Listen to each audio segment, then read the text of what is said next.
সম্মানিত দর্শক বন্ধুরা, আসসালামু আলাইকুম। দূরে কাছে, দেশে কিংবা দেশের বাইরে থেকে ঠিক এই মুহূর্তে যেখান থেকে আমাকে দেখছেন, আমি আপন।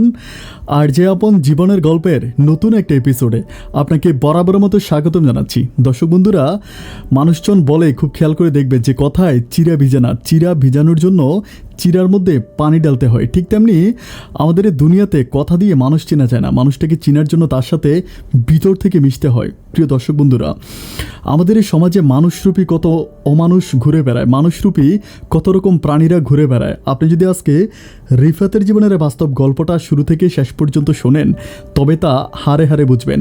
রিফাতের জীবনের বাস্তব গল্পটা আপনাকে চিনিয়ে দিবে এই সমাজের কোনটা মানুষ আর কোনটা মুখোশ। তাই বরাবর মতো রিকোয়েস্ট করবো গল্পটা শুরু থেকে শেষ পর্যন্ত শোনার জন্য। ধন্যবাদ সবাইকে। সম্মানিত দর্শক বন্ধুরা, আসসালামু আলাইকুম রহমতুল্লাহি ওবারাকাতু। আমার নাম রিফাত আজিম। আমার বাড়ি চট্টগ্রাম শহর থেকে অদূরে কোনো এক অজপাড়া গায়ে। দর্শক বন্ধুরা, আমার জীবনের গল্পটা শুরু করার শুরুতেই আমি আপনাদেরকে আমার পরিবারের ব্যাপারে জানিয়ে রাখি। আমার পরিবারে আমি আছি, আমার বাবা আছে, মা আছে, আছে আমার একটা ছোট বোন। আমাদের পরিবারটা একটা নিম্ন মধ্যবিত্ত পরিবার। আমার আব্বা আমাদের এলাকার একটা হাই স্কুলের দপ্তরিকে আপনারা খুব ভালো করেই চিনেন, যিনি হচ্ছে অফিসের কাগজপত্র ঠিকঠাক করে দেয়, আর এছাড়া হচ্ছে স্কুলের ঘন্টা বাজায়। আমি ছোটোবেলা থেকে পড়াশোনার প্রতি যথেষ্ট ভালো ছিলাম। আমি খুব ভালো একজন স্টুডেন্ট ছিলাম। আমি যে স্কুলে পড়াশোনা করতাম সেই স্কুলে আমি সবসময় প্রথম বেসের স্টুডেন্ট ছিলাম। আমি এসএসসিতে অনেক ভালো একটা রেজাল্ট নিয়ে পাশ করি। তারপর আমি আমাদের গ্রামের একটা কলেজে পড়াশোনা করি, একটা কলেজে ভর্তি হই। তো সেখানে আমি পড়াশোনার প্রতি যেহেতু যথেষ্ট ভালো, অ্যান্ড আমি খেলাধুলায়ও প্রচুর ভালো। আমি অনেক বেশি ফুটবল খেলতে পারি। আমাদের এলাকায় বিভিন্ন জায়গায় ফুটবল খেলার জন্য আমাকে হায়ার করে নেওয়া হয়। আমি আমাদের স্কুলে যত রকম দৌড় খেলা হইতো, মানে দৌড় প্রতিযোগিতা হইতো, আমি সবসময় দৌড় প্রতিযোগিতায় প্রথম হইতাম। এই জন্য আমার এলাকাতে আমার অনেক বেশি সুনাম আছে। আমার খুব ঘনিষ্ঠ একটা বন্ধু আছে, যে আমার আত্মার আত্মীয়, আমি যাকে অনেক বেশি ভালোবাসি। আমার এই বন্ধুটার নাম হচ্ছে রাজেশ। রাজেশ আমাকে অনেক বেশি ভালোবাসে। রাজেশ আমাদের এলাকার মেম্বারের ছেলে। রাজেশের আব্বা আমাদের এলাকার ওয়ার্ড মেম্বার। তো রাজেশের সাথে আমার ফ্রেন্ডশিপটা অনেক ভালো। রাজেশ মাঝে মাঝে আমাদের বাড়িতে আসে, অ্যান্ড আমিও মাঝে মাঝে রাজেশদের বাড়িতে যাই। ওর সাথে আমার খুবই ঘনিষ্ঠ একটা সম্পর্ক। এভাবে যেতে যেতে আস্তে আস্তে আমার দিনগুলো সামনের দিকে অতিবাহিত হচ্ছিল। তো আমি একদিন রাজেশের বাড়িতে সন্ধ্যার পরে যাই বলতে কি, যে আমরা এমনি মাঝে মাঝে সন্ধ্যার পরে রাজেশের বাড়িতে যাই। অ্যান্ড ওর বাড়িতে বেশিরভাগ যাওয়ার কারণ হচ্ছে ওদের বাড়ির পাশে একটা অনেক বড় পুকুর আছে। তো পুকুরে একটা ঘাট আছে। আমার যত কলেজের অন্য বন্ধুবান্ধবগুলো আছে, আমরা সবাই মিলে হচ্ছে ওই ঘাটে বসে আড্ডা মারি। রাত 10টা-11টা পর্যন্ত আমার সব বন্ধুগুলো এসে ওইখানে আড্ডা মারি। কেউ সাইকেল নিয়ে, কেউ হুন্ডা নিয়ে, এভাবে হচ্ছে ওদের বাড়িতে আসে। বাট রাজেশের বাবা মাও যথেষ্ট ভালো, আমাদেরকে প্রচুর পরিমাণ সম্মান করে, অনেক ভালোবাসা দিয়ে কথা বলে। যাই হোক, এভাবে একদিন আমরা কী করি, রাতের বেলায় ওখানে রাজেশের পুকুর ঘাটে বসে বসে আড্ডা মারতেছিলাম। তো হঠাৎ করে রাজেশের মা ভিতর থেকে ডেকে বসলো রাজেশকে। ডাকার পরে রাজেশ ভিতরে গেল, অ্যান্ড ভিতরে যাওয়ার পরে আমি তখন ওর পিছন গেলাম, যে হঠাৎ করে কেন ডাকলো, একটু অন্যভাবেই ডাকছিল, যে একটু জোরে ডাকছিল। তো আমিও তখন পিছন থেকে দৌড়ে গেলাম। দৌড়ে যেয়ে দেখতেছি যে ওর রাজেশের একটা ছোটো বোন আছে, সে কিন্তু আসলে ওর নানু বাড়িতে থাকতো, রাজেশের নানার বাড়িতে থাকতো। মাত্র কয়েকদিন হলো ও হচ্ছে ওদের বাড়িতে আসছে। আমি রাজেশের বাড়িতে কন্টিনিউ যাতায়াত করি, কিন্তু এই মেয়েটাকে আমি দেখি না। ওর নাম হচ্ছে স্বর্ণা। তো ভিতরে গিয়ে দেখি যে স্বর্ণা হাত কেটে ফেলছে, ওর হাত থেকে অনেক রক্ত বেরোচ্ছে।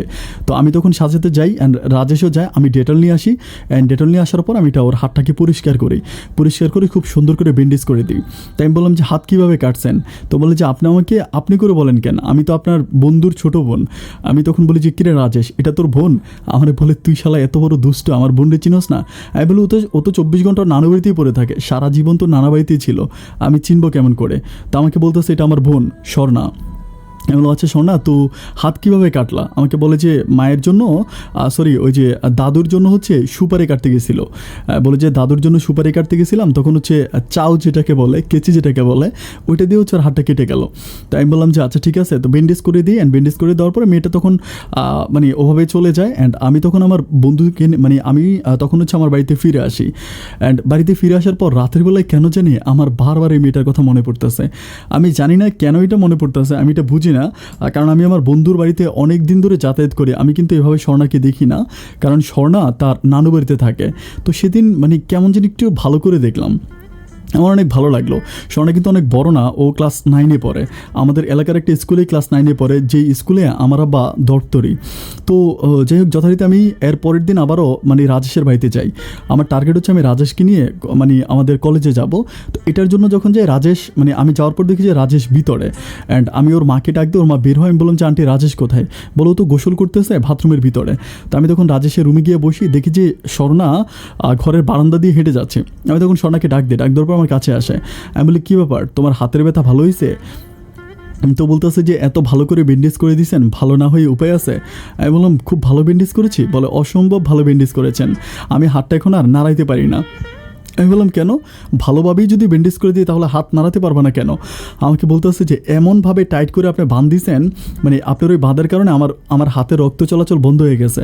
মানে আমি ব্যান্ডেজ করেছিলাম এরকম যে ওয়ান টাইম যে ব্যান্ডেজগুলো হয় না, এগুলো দিয়ে তার উপর আমি হচ্ছে লাইক কাপড় দিয়ে একটু ভালো করে পেঁচিয়ে দিয়েছিলাম, যাতে যেহেতু গ্রামের মানুষ পানি বা ময়লা লাগতে না পারে। তো আমাকে বলতেছে আমার হাতটা অনেক ব্যথা করতেছে। আমি বললাম আমি কি একটু দেখতে পারি? তো বলে হ্যাঁ দেখেন। তো আমি ওর হাতটা ধরে আমি কী করি, কাপড়টা খুলি। কাপড়টা খোলার পরে আমি মানে ওয়ান টাইম ব্যান্ডেজগুলো দেখার পর যখন ওয়ান টাইম ব্যান্ডেজটা ধরে টান দিয়েছিলাম, ও আউ করে চিল্লে উঠছে। অ্যান্ড চিল্লানোর সাথে সাথে পিছন থেকে রাজেশ ধরে আসছে, এসে বলে কী হয়েছে? বলে ওর ব্যান্ডেজ খুলতেছিলাম, ও চিল্লাইতে আছে। বলে কাটলো মাত্র, কালকে তুই আজকে কেন ব্যান্ডেজ খুলতেছিস? আমি বললাম তুই নাকি গোসল করতেছিস, চলে আসলি। তো আমাকে বলতেছে যে গোসল করতে কয়দিন লাগে? আমি বললাম ও আচ্ছা ফাইন। তো বলে যে তুই কী করে আসলি? আমি বললাম যে আমার কলেজে যাবো, তো এই জন্য তোর কাছে আসলাম যে একসাথে কলেজে যাই। তো বলে আচ্ছা ঠিক আছে, তুই একটু মানে বয়, আমি একটু রেডি হয়ে আসি। তো রাজেশ যখন বেরিয়ে যায় তখন স্বর্ণও পিছন থেকে বেরিয়ে যাচ্ছিলো। আমি স্বর্ণাকে ডাক দিলাম যে স্বর্ণ একটু এখানে দাঁড়াও, যাচ্ছ কেন? তো বলে কী করবে এখানে দাঁড়াই? আমি বলি একটু কথা বলি তোমার সাথে। তুমি তো সারা জীবন তোমার নানু বাড়িতেই কাটাই দিলা, তোমার নানু বাড়ির কিছু গল্প আমাকে বলো। তোমার নানু বাড়ির কিছু গল্প শুনি, তোমার নানু বাড়ির মানুষগুলো কেমন, তোমার মামা তো ভাই বোন কে কে আছে, তারপর নানু বাড়িতে কোনো প্রেম করছো কিনা। যখন প্রেমের কথা বলি তখন তো অপলক দৃষ্টিতে আমার দিকে তাকিয়ে থাকে। আমাকে বলতেছে এটা কেমন কথা বলতেছেন, মানে প্রেম করবো কেন? আমি বলি কেন, মানে প্রেম করা কি কোনো নিষেধ আছে নাকি? প্রেমে কোনো বারণ আছে? আমাকে বলেন না, প্রেমে কোনো বারণ নাই, কিন্তু আমি এই প্রেম ভালোবাসা করি না। আমি বলি কেন? ও আচ্ছা ঠিক আছে, কারণ তুমি তো দেখতে অনেক বেশি পচা, এত পচা মেয়েকে কে বা ভালোবাসবে? তখনও প্রচুর পরিমাণ রেগে যায়, রেগে গিয়ে আমার দিকে একদম ডাগর চোখে তাকিয়ে থাকে বলে যে আপনি যদি আজকে আমার ভাইয়ের বন্ধু না হইতেন না, আপনার পেটের মধ্যে একদম চাকু ঢুকিয়ে দিতাম। আমি বলি ওরে গুন্ডি মেয়ে, কেন চাকু কেন ঢুকাইতাম? আমাকে বলতেছে যে চাকু ঢুকাবো না কেন বলেন তো, আমার মতে তো কিউট এত সুন্দর একটা মেয়ে, আপনি বলেন যে আমি নাকি দেখতে পচা, এটা কেন বলেন? আমি বললাম তাই তো আমি তোমার প্রেমে পড়ে যাই। তখন বলে কি বলেন? আমি বললাম না আমি তেমন কিছুই বলি নাই। আমি বললাম যে তাই তো সকল ছেলে তোমার প্রেমে পড়ে যায়। বলে আমার প্রেমে পড়ে হাবুডুবু খা, কিন্তু আমি কখনো কার দিকে ফিরে তাকাই না। আমি সারা দুনিয়াতে এক পিস স্বর্ণা, একেবারে স্বর্ণের মতো। কথা বলতে বলতে বন্ধু রাজেশ পিছন থেকে চলে আসে, আমাকে বলে যে চল তাড়াতাড়ি বেরিয়ে যাই।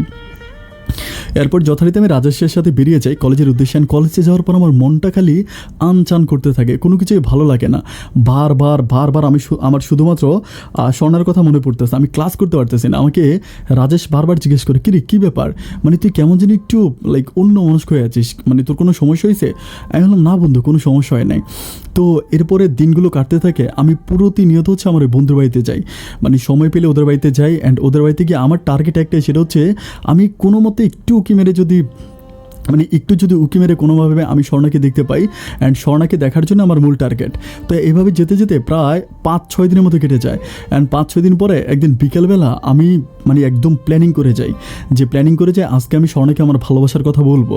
এটা আমি একদম মনে প্রাণে আমি একদম 100% কনফার্ম হয়ে যাই যে আজকে আমি গিয়ে স্বর্ণাকে আমার ভালোবাসার কথা বলবো। আর আমার বন্ধু রাজেশ যথেষ্ট ভালো মানুষ, ও আমাদের বাড়িতে আসে, আমি ওদের বাড়িতে যাই। সুতরাং রাজেশ ব্যাপারটা নিয়ে খুব একটা মাইন্ড করবে না আমার কাছে মনে হয়। তো এরপরে যখন আমি ওদের বাড়িতে যাই, যাওয়ার পরে বিকেলবেলা আমি পুকুর কেটে বসে আছি।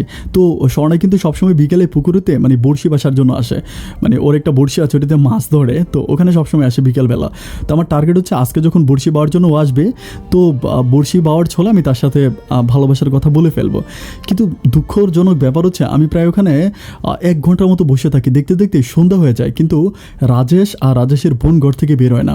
আর আমার ফোনও আসলে টাকা ছিল না যে আমি রাজেশকে ফোন করবো, ওরকম টাকা আমার ফোনে ছিল না। তো যার জন্য আমি ওখানে চুপচাপ বসে আছি। অনেকক্ষণ বসে থাকার পরে রাজেশের মা বেরিয়ে আসার পর আমি বলি আন্টি, আমি তো অনেকক্ষণ ধরে এখানে বসে আছি, রাজেশকেও দেখতে পাচ্ছি না আর কাউকেই দেখতে পাচ্ছি না, মানে ব্যাপার কি, ওরা কোথায় গেল? তখন আমাকে বলে কেন, তুমি কি জানো না রাজেশ তো তার বোনকে তার নানু বাড়িতে দিয়ে আসতে গেছে। আমি বলি আয় হায় কী বলেন? বলে হ্যাঁ, রাজেশ তো তার বোনকে দিয়ে আসার জন্য তার নানু বাড়িতে গেছে। আমি বলি তো আজকে আসবে না? বলে না আজকে আসবে না, আজকে রাতে থাকবে, ওরা ভাই বোন ওখানে থাকবে। তাই আমি বলি ও আচ্ছা, ভাই বোন থাকবে, কালকে সকালে দুজনে চলে আসবে? আমাকে বলে না না, দুজনে তো আসবে না, স্বর্ণা থাকবে আর রাজেশ চলে আসবে। আমি তখন বুঝতে পারি যে আল্লাহ, সর্বনাশ হয়ে গেছে। এতদিন সময় পেলাম, এত কিছু করলাম, তার হাতে ব্যান্ডেজ করলাম, এত কথা বললাম, অথচ ভালোবাসার কথা বলতে পারলাম না। আমার তখন মনের ভিতরে প্রচুর পরিমাণ কষ্ট কাজ করে। এটা আমাদের সংসারটা একটু অন্যরকম ছিল, মানে অন্যরকম বলতে কি যে আমাদের সংসারে মানে অভাব ছিল, বাট এত বেশি অভাব ছিল না। কারণ আমার আব্বা যে পরিমাণ বেতন পাইতো, আর বেতনের বাইরেও আমার আব্বাকে অনেক মানুষ টাকা পয়সা দিত। কারণ আমার আব্বা অনেক পুরনো একজন দপ্তরি, ওই স্কুল থেকে অনেক মানে অনেক নামি দামি মানুষজন বিদেশে থাকে, অথবা অনেকের হচ্ছে ভালো ভালো চাকরি করে। তো ওরা আমার বাবাকে প্রচুর পরিমাণ হেল্প করে, আমার বাবাকে টাকা পয়সা দেয়, আর টাকা পয়সা দিয়ে হেল্প করে। আর বিদেশ থেকে মানে আব্বার কিছু মানে খুবই ঘনিষ্ঠ স্টুডেন্ট থাকে যারা আব্বাকে অনেক বেশি ভালোবাসে, এরা আব্বার জন্য বিদেশ থেকেও টাকা পাঠায় এরকম। তো এইভাবে আমাদের সংসারে খুব বেশি অভাব নেই, অ্যান্ড আমার পরিবার নিয়ে আমাকে খুব বেশি টেনশন করতে হয় না। এরপরে পরের দিন আমি কী করি, মোবাইলে টাকা ভরে রাজেশকে কল দিই, অ্যান্ড কল দেওয়ার পরে কলটা ইন দ্য মিন টাইম হচ্ছে স্বর্ণা রিসিভ করে। আমি স্বর্ণাকে মানে যখন রিসিভ করে আমি একটু রাগান্বিত বলি, কিরে রাজেশ তোর কী অবস্থা? তো স্বর্ণা আমাকে বলতে চাই আমি রাজেশ না, আমি স্বর্ণা। আমি বললাম ও স্বর্ণা, আমি তো তোমাকেই খুঁজতেছি। বলে আমাকে মানে আমাকে কেন খুঁজতেছেন? আমি বললাম কালকে তোমাকে খোঁজার জন্য তোমাদের বাড়িতে গেছিলাম। তো বলে বাড়িতে গেছিলেন আমাকে খোঁজার জন্য? কই কেন, কিছু বলার আছে বলে ফেলেন। আমি বলি ফোনে বলবো না সরাসরি বলবো? তো বলে সরাসরি বললে আমার নানু বাড়িতে চলে আসেন। আমি কিন্তু জানি ও নানু বাড়ি অনেক দূরে, অনেক দূর। আমি বললাম এত দূরে আমি তোমার নানু বাড়িতে যাইতে পারবো না। আমি বললাম যে আচ্ছা তুমি কোনো মোবাইল ব্যবহার করো না, তোমার কোনো ফোন নাম্বার আছে? আমাকে বলে না আমি মোবাইল ব্যবহার করি না, ক্লাস 9-এ পরে একটা ছোট্ট মেয়ে কিসের মোবাইল ব্যবহার করবে? আমি বলি তোমার যদি একটা মোবাইল ফোন থাকতো তাহলে খুব বেশি ভালো হইতো, আমি আমার মনের কথাগুলো তোমাকে মোবাইল ফোনে বলতে পারতাম। আমাকে বলে এত মনের কথা বলতে হবে না, ভাইয়ের কাছে বলে দিলে ভাই এসে আমাকে বলবে। অ্যান্ড এটা বলে সে তখন লাইনটা কেটে দেয়। কেটে দেওয়ার পরে আমি তখন বুঝতে পারি না, আমি তোকে আবারও কল করি। অ্যান্ড কল দেওয়ার পরে রাজেশ কলটা রিসিভ করে। আমি বললাম কিরে তুই কোথায়? পরে বলে কেন, আমি নানু বাড়িতে, মাত্র বলে নাই। আমি বললাম তোর মাঝে আমার কাছে বলছি এটাও তুই জেনে গেছিস? বলে না গতকাল রাতে তো মার সাথে কথা হয়েছিল, মারে ফোন দিলাম, তুই নাকি আমার খোঁজ করার জন্য পুকুর ঘাটে আসছিলি। বললাম হ্যাঁ গেছিলাম। বলে নানু বাড়িতে আসছি, চলে আসবো। আচ্ছা ঠিক আছে চলে আয়। তো ও যখন চলে আসার পর আমার মনের ভিতরে একটু খুঁটিনাটি কষ্ট থাকে, মানে আমি আর ওর বোনের সাথে কোনোভাবে যোগাযোগ করতে পারি না। অ্যান্ড এরই মাঝে আমি আরও 2বার ওর নানুর বাড়ি এরিয়াতে যাই, বাট ওর নানু বাড়িতে একটু অন্যরকম ছিল। মানে অন্যরকম বলতে মানে লাইক হচ্ছে যে ওর যে নানু বাড়িটা ছিল এটা ছিল অনেকগুলো বাড়ির মধ্যখানে, মানে গ্রামের একেবারে মধ্যখানে। এত ডিপে গ্রামে যাওয়া যায় না, কারণ মানুষ হয়তো বিভিন্ন প্রশ্ন করতেই পারে, এই জন্য আমি আর যাই না। বাট আমি যে চিন্তা করতে থাকি যে কীভাবে স্বর্ণার সাথে যোগাযোগ করা যায়। দিন যেতে যেতে একটা সময় আমার মাথায় একটা দারুণ আইডিয়া আসে। আমি প্ল্যানিং করি যে কোনোভাবে রাজেশের কাছ থেকে রাজেশের নানুর বাড়ির ফোন নাম্বারটা যদি নিতে পারি, তাহলে তো আমি মানে ওর নানু বাড়ির নাম্বারে ফোন করলে স্বর্ণাকে পেয়ে যাব। আর যেহেতু ওর মামারা অনেক বেশি বড় লোক আমি জানি, সুতরাং ওর নানু বাড়িতে তো মোবাইল ফোন তো থাকবেই, তাই না? এটা বলার পর আমি রাজেশকে অনেকবার বলেছি তোর মোবাইল ফোনটা একটু দেয়। আমি ওর জিজ্ঞেস করেছি তোর মামার নাম কি, মানে আমি জানি যে নাম দিয়ে সেভ করবে, তাই বলেছি তোর মামার নাম কি, তোর মামাতো বোনের নাম কি, এগুলো ওরে জিজ্ঞেস করি। তখনও বলেছে ওর মামাতো বোন হচ্ছে শিমলা। আমাকে বলেছে, আমি বললাম যে তোর মামাতো বোন কি, বলে যে শিমলা। তো আমি বলি যে শিমলা। তো আমি শিমলা খুঁজতেছিলাম, শিমলা দিয়ে আমি একটা নাম্বার পেয়ে যাই, মানে শিমলা নিজ দিয়ে সেভ করা। যেহেতু নিজ দিয়ে সেভ করা, নিজ মানে হচ্ছে তো আপন কাছের। তো আমি কী করে নাম্বারটা আমার ফোনে ঢুকাই, নেওয়ার পরে আমি তখন নাম্বারটাতে কল দিই। কল দেওয়ার পর একটা মেয়ে রিসিভ করে, অ্যান্ড রিসিভ করার পর খুব সালাম দিয়ে সুন্দর করে জিজ্ঞেস করি যে আসসালামু আলাইকুম, মানে আপনি কি শিমলা বলছিলেন? বলে হ্যাঁ হ্যাঁ আমি শিমলা। তো আমি তখন তাদের ওই গ্রামের নামটা বলি, আপনি কি অমুক গ্রামের মানুষ? বলে হ্যাঁ হ্যাঁ আমি অমুক গ্রামের মানুষ। আমি তখন বলতেছিলাম যে আমি স্বর্ণার ক্লাসমেট, একটু স্বর্ণাকে দেন।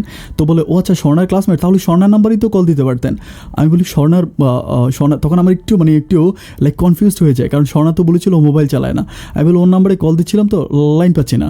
তো বলে আচ্ছা ঠিক আছে আপনি লাইনে থাকেন, আমি ডেকে দিচ্ছি। অ্যান্ড একটু পরে মেয়েটা কী করে স্বর্ণাকে ডেকে আনার পরে তখন স্বর্ণা মোবাইলটা ধরে বলতেছে আমার ক্লাসমেট, আমাকে ফোন না দিল। পরে আমি বলতেছি স্বর্ণা আমি হচ্ছি রিফাত। পরে বলতেছে রিফাত ভাইয়া আপনি? আমি বললাম হ্যাঁ। বলে আমার কাজিনের নাম্বার কই পেয়েছেন? আমি বললাম অনেক চুরি করে তোমার ভাইয়ের নাম্বার থেকে আমি তোমার ভাইয়ের মোবাইল থেকে নাম্বারটা চুরি করছি। আমাকে বলে কেন ভাইয়ের মোবাইল থেকে কেন নাম্বার চুরি করে কল দিতে হবে? আমি বললাম আমি না একটা ব্যাপার তোমারে তুমি আগে আমাকে সেটা বলো যে সেদিন কেন হঠাৎ করে ফোন কেটে দিছিলা? আমাকে বলে কেটে দিছিলাম কারণ ভাইয়া আসছিল পিছন থেকে, অ্যান্ড ভাইয়ার একটা রিকোয়েস্ট আছে, ভাইয়ার একটা আদেশ আছে, সেটা হচ্ছে ভাইয়ার অনুমতি ছাড়া ভাইয়ার মোবাইল ফোন ব্যবহার করা যাবে না। আমি তখন বলি, ও আচ্ছা এই জন্যই কেটে দিয়েছিলাম? বলে হ্যাঁ এই জন্যই কেটে দিয়েছিলাম। তো আমাকে বলে যে তাহলে আপনি এখন কেন? আমি বললাম যে আচ্ছা তোমার না মোবাইল আছে, তুমি সেদিন আমাকে বললে যে তোমার মোবাইল নেই। তখন মেয়েটা হেসে ওঠে, হেসে আমাকে বলে যে তার হাসির শব্দটা এত সুন্দর। আমাকে বলে যে আমি তো আসলে মোবাইল আছে কিন্তু মোবাইল নাম্বারটা কাউকে দিই না। বলে কেন মোবাইল নাম্বার দাও না কেন? পরে বলে যে আমি যে মোবাইল চালাই এটা ভাইয়া বা হচ্ছে আমাদের পরিবারের কেউ জানে না। আমি বললাম ও আচ্ছা এই জন্য দাও না? বলে এই জন্যই দেই না, কারণ কোনোভাবে যদি ভাইয়ার কানে ব্যাপারটা মানে ভাই যদি ব্যাপারটা জানতে পারে তাহলে ভাইয়া হয়তো আমার উপর অনেক বেশি রেগে যাবে, এই জন্য আমি দিই না। তো তার সাথে কথা বলতে বলতে আমি বললাম যে ঠিক আছে আমি তোমার ভাইয়াকে বলবো না, তোমার ফোন নাম্বারটা আমাকে দাও। তখন সে তার ফোন নাম্বারটা আমাকে দেয়, অ্যান্ড দেওয়ার পরে তার সাথে আমার একটা গভীর সম্পর্ক হয়ে যায়। কিন্তু আজ পর্যন্ত ভালোবাসি বলা হয়নি। সবসময় কথা বলি, সবসময় ফোনে কথা বলি। আমি কেমন চিনি একটু লাজুক প্রকৃতির একটা ছেলে, মানে ভালোবাসার কথা বলতে প্রচণ্ড ভয় পাই। যেতে যেতে প্রায় 2 মাসের মতো কেটে যায়। 2 মাসেও তাকে আমার ভালোবাসার কথা বলা হয়নি, বাট প্রতি রাতেই তার সাথে আমি ফোনে কথা বলি। অ্যান্ড 2 মাস পরে হঠাৎ করে একটা সময় রাজেশের মা অসুস্থ হয়ে যায়। আন্টি যখন অসুস্থ হয়ে যায় তখন আন্টি আর ওভাবে কাজ টাজ করতে পারে না। তো উনি কী করে, মানে রাজেশকে পাঠিয়ে দেয় ওর বোনকে আনার জন্য। তো রাজেশ তার নানু বাড়িতে গিয়ে তার বোনকে নিয়ে আসে। অ্যান্ড রাজেশ এসে আমাকে বলে যে আমি স্বর্ণাকে নিয়ে আসছি নানু বাড়ি থেকে, এটা বলে। বাট রাজেশও কিন্তু আমাদের পরিবারে বারবার আসে, মানে আমি যেরকম রাজেশের ঘরে যাই রাজেশও আমার ঘরে আসে। তো এভাবে যেতে যেতে একটা পর্যায়ে আমি যখন বলি যে স্বর্ণা আসছে, তখন আমি বলি আলহামদুলিল্লাহ আজকে তো মোটামুটি স্বর্ণা যেতে আসছে। মানে আমার একটা টার্গেট, আমি স্বর্ণাকে আমার ভালোবাসার কথা আমি সামনাসামনি বলবো। যাই হোক, এভাবে 2 দিন গেল। 2 দিন পর একদিন আমার বন্ধু মানে রাজেশ আমাকে ফোন দিয়ে রাত আনুমানিক প্রায় 11টার মতো বাজে, ও কান্নাকাটি করতেছে। আমি বললাম কিরে কান্না করতেছিস কেন? পরে বলতেছে যে আমার মায়ের অবস্থা ভালো না, মা প্রচুর পরিমাণ মানে বুক ব্যথা বলে কান্না করতেছে। আমি বলি তাহলে হসপিটালে নিয়ে যা। ও আমাকে বলে মানে হসপিটালে এত রাতের বেলা? আমি কেন, রাতের বেলা কি হয়েছে, অ্যাম্বুলেন্স আছে? তো আমাকে বলে দোস্ত তুই একটু আসবি? আমি বললাম হ্যাঁ ফাইন ঠিক আছে। তো আমি আসি। আসার পরে আমাকে বলতেছে, মানে আমি বলি যে মানে ওখানে রাখার দরকার নেই, একটা কাজ করুন হসপিটালে নিয়ে যায়। কারণ রাতের বেলায় কী হয়ে যায় না হয়ে যায়, যেহেতু আমাদের একটা অজপাড়া একটা গ্রাম, এখান থেকে হসপিটালের ডিস্টেন্স অনেক দূরে। সো আমরা না হয় ওই হসপিটালেই নিয়ে রাখি, তাহলে রাতের বেলায় কোনো প্রবলেম হলে ডক্টর ট্রিটমেন্ট করতে পারবে। যখন আমরা এটা প্রিপারেশন এবার তখন রাজেশের বাবা বলতেছে যে না, রাজেশের বাবা বলতেছে যে এত রাতের বেলায় মানে নেওয়াটা ঠিক হবে না। মানে ওনাদের গ্রামে একটু মানে লাইক একটু অন্যরকম আর কি, মানে ওর বাবাও একটু অন্যরকম। ওর বাবা বলে যে এত রাতের বেলায় নেওয়াটা ঠিক হবে না, একটা কাজ করো দিনের বেলায় থাকুক। ওদের গ্রামে বলতেছে যে আমাদের গ্রামে ডাক্তার আছে, ডাক্তার ডেকে আনি। তো ডাক্তার ডেকে আনার পরে ডাক্তার মানে দেখে বলতেছে যে তেমন কিছু না, প্রেশার বেড়ে গেছে, ঠিক হয়ে যাবে। তো আমি তখন রাখি, তখন ডাক্তার চলে যায়। আমি যখন চলে আসবো, ইন দ্য মিন টাইম হচ্ছে আন্টি বমি করতে শুরু করে, মানে প্রচুর পরিমাণ বমি করে। যখন বমি শুরু করে তখন রাজেশ আমার বলতেছে রে আম্মা বমি করতেছে, কী করা যায়? অ্যান্ড বমি করতে করতে চোখটুক একদম টানা দিয়ে ফেলে, চোখটুক উল্টে ফেলে। আমি তখন বলি যে মানে রাজেশের বাবাকে বলি যে আঙ্কেল আমি বলেছিলাম যে আমরা হসপিটালে নিয়ে রাখি, কিন্তু আপনি আমার কথাটা শুনলেন না। এখন দেখছেন যে অবস্থাটা কী হয়েছে। উনি আমার বলে যে কিচ্ছু হবে না, তোমরা আল্লাহর উপরে ভরসা রাখো, তোমরা মন ভাঙো না। অ্যান্ড তখন আমার বন্ধু রাজেশ আমার বলতেছে যে তুই যাইস না আজকে, থাইকা যা। আমি বললাম যে মানে থাকবো? আমাকে বলে থাইকা যা। তো পরে আমি বলেছি আচ্ছা ঠিক আছে। তো আমি ওদের বাসায় রাতের বেলায় থাকি। রাত প্রায় তখন কিন্তু আমি, রাজেশ, তারপরে রাজেশের বাবা, রাজেশের ছোটো বোন, আমরা সবাই কিন্তু মানে ওদের বাসায় বসে আছি। যেতে যেতে প্রায় প্রথমে রাজেশের বাবা চলে যায়। এরপরে রাজেশ ও মানে প্রচণ্ড রকম ঘুমে ভেঙে পড়তেছে। আমি বললাম তুই মানে ঘুমে ভেঙে পড়তেছিস, তুই চলে যা, আমি তো আছি, আর হচ্ছে এখানে তো স্বর্ণও আছে। তো বলা আচ্ছা ঠিক আছে তোরা থাক, আমি নিলে ঘুমাইতে চাই। এরপরেও ঘুমাইতে চাই, অ্যান্ড স্বর্ণার আমি বসে থাকি। তখন আমি বলি যে এটাই হয়তো আমার জন্য সুবর্ণ সুযোগ, এরকম সুযোগ আমি আমার জীবনে আর কখনো পাবো না। এরপর আমি আস্তে করে স্বর্ণার পাশে গিয়ে বসি। বসার পরে স্বর্ণা মানে একটু বুঝতে পারে যে আমি ওর মানে গা ঘেঁষে বসেছি, একটু সরে যাওয়ার সময় আমি ওর হাতটা ধরে ফেলি। হাঁটা যখন ধরে ফেলে আমাকে বলতেছে যে মানে ভাইয়া। আমি বললাম ভাইয়া না, শুধু রিফাত বলো। তো বলে যে মানে রিফাত ভাইয়া। আমি বললাম আবার ভাইয়া? তো বলে আচ্ছা রিফাত বলো। আমি বললাম ওমা তুমি করে বলে ফেলেছো? বলে নাম ধরে রাখবো তাহলে তুমি করে বলবো না? আমি বলি স্বর্ণা আমি যে তোমার সাথে এতদিন ধরে কথা বলি, তুমি কি কোনো কিছু বুঝতে পারো না? আমি বলি বুঝবে কেমন, মানে ও বলে আমি বুঝবে কেমন করে, আপনি তো কথাই বলেন। আমি বলি আজকে তো আন্টি অসুস্থ, আমি আজকে একটা কথা বলি। তো বলে হ্যাঁ হ্যাঁ বলেন। আমি বললাম যে না বলেন না, বলো। তো বলে আচ্ছা ঠিক আছে বলো। আমি বললাম যে স্বর্ণা আমি কিন্তু তোমাকে পছন্দ করি, অ্যান্ড আমি কিন্তু তোমাকে ভালোবাসি। তো বলে এতদিন ধরে ফোনে কথা বলেছেন, আমি তো মানে আশায় ছিলাম যে আপনি অনেক আগে আমাকে ভালোবাসার কথা বলবেন, এত দেরি কেন করেছেন? আমি বললাম যে দেরি করেছি, আমার টার্গেট ছিল যে আমি তোমাকে আমার ভালোবাসার কথাটা সামনাসামনি বলবো, দূর থেকে তোমাকে ভালোবাসি বলবো না। মোবাইলের মাধ্যমে ভালোবাসার কথাটা কেমন জানি একটু বেমানান মনে হয়।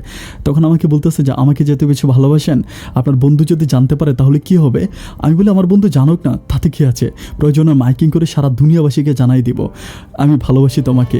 তখন আমাকে বলে যে আমিও আপনাকে অনেক বেশি পছন্দ করি, অ্যান্ড আমার একটা ব্যাপারে খুব বেশি কষ্ট লাগছে। আমি বলি কী ব্যাপারে? আমাকে বলে যে আপনি আমাকে ভালোবাসার কথাটা আরও আগে কেন বলেন নাই? আমি তখন তাকে বললাম যে আমি না হয় বলি নাই, কই তুমিও তো আমাকে বলো নাই।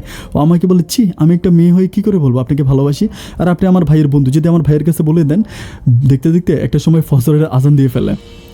ফজর আজান দেওয়ার পরে স্বর্ণার মা একটুখানি উঠে ঘুম থেকে, উঠার পরে তখন স্বর্ণা তার মাকে ধরে মানে বাইরে নিয়ে যায়, মানে একটু হাঁটায়, ওয়াশরুম থেকে আনে, দেন হচ্ছে নামাজ পড়ায়।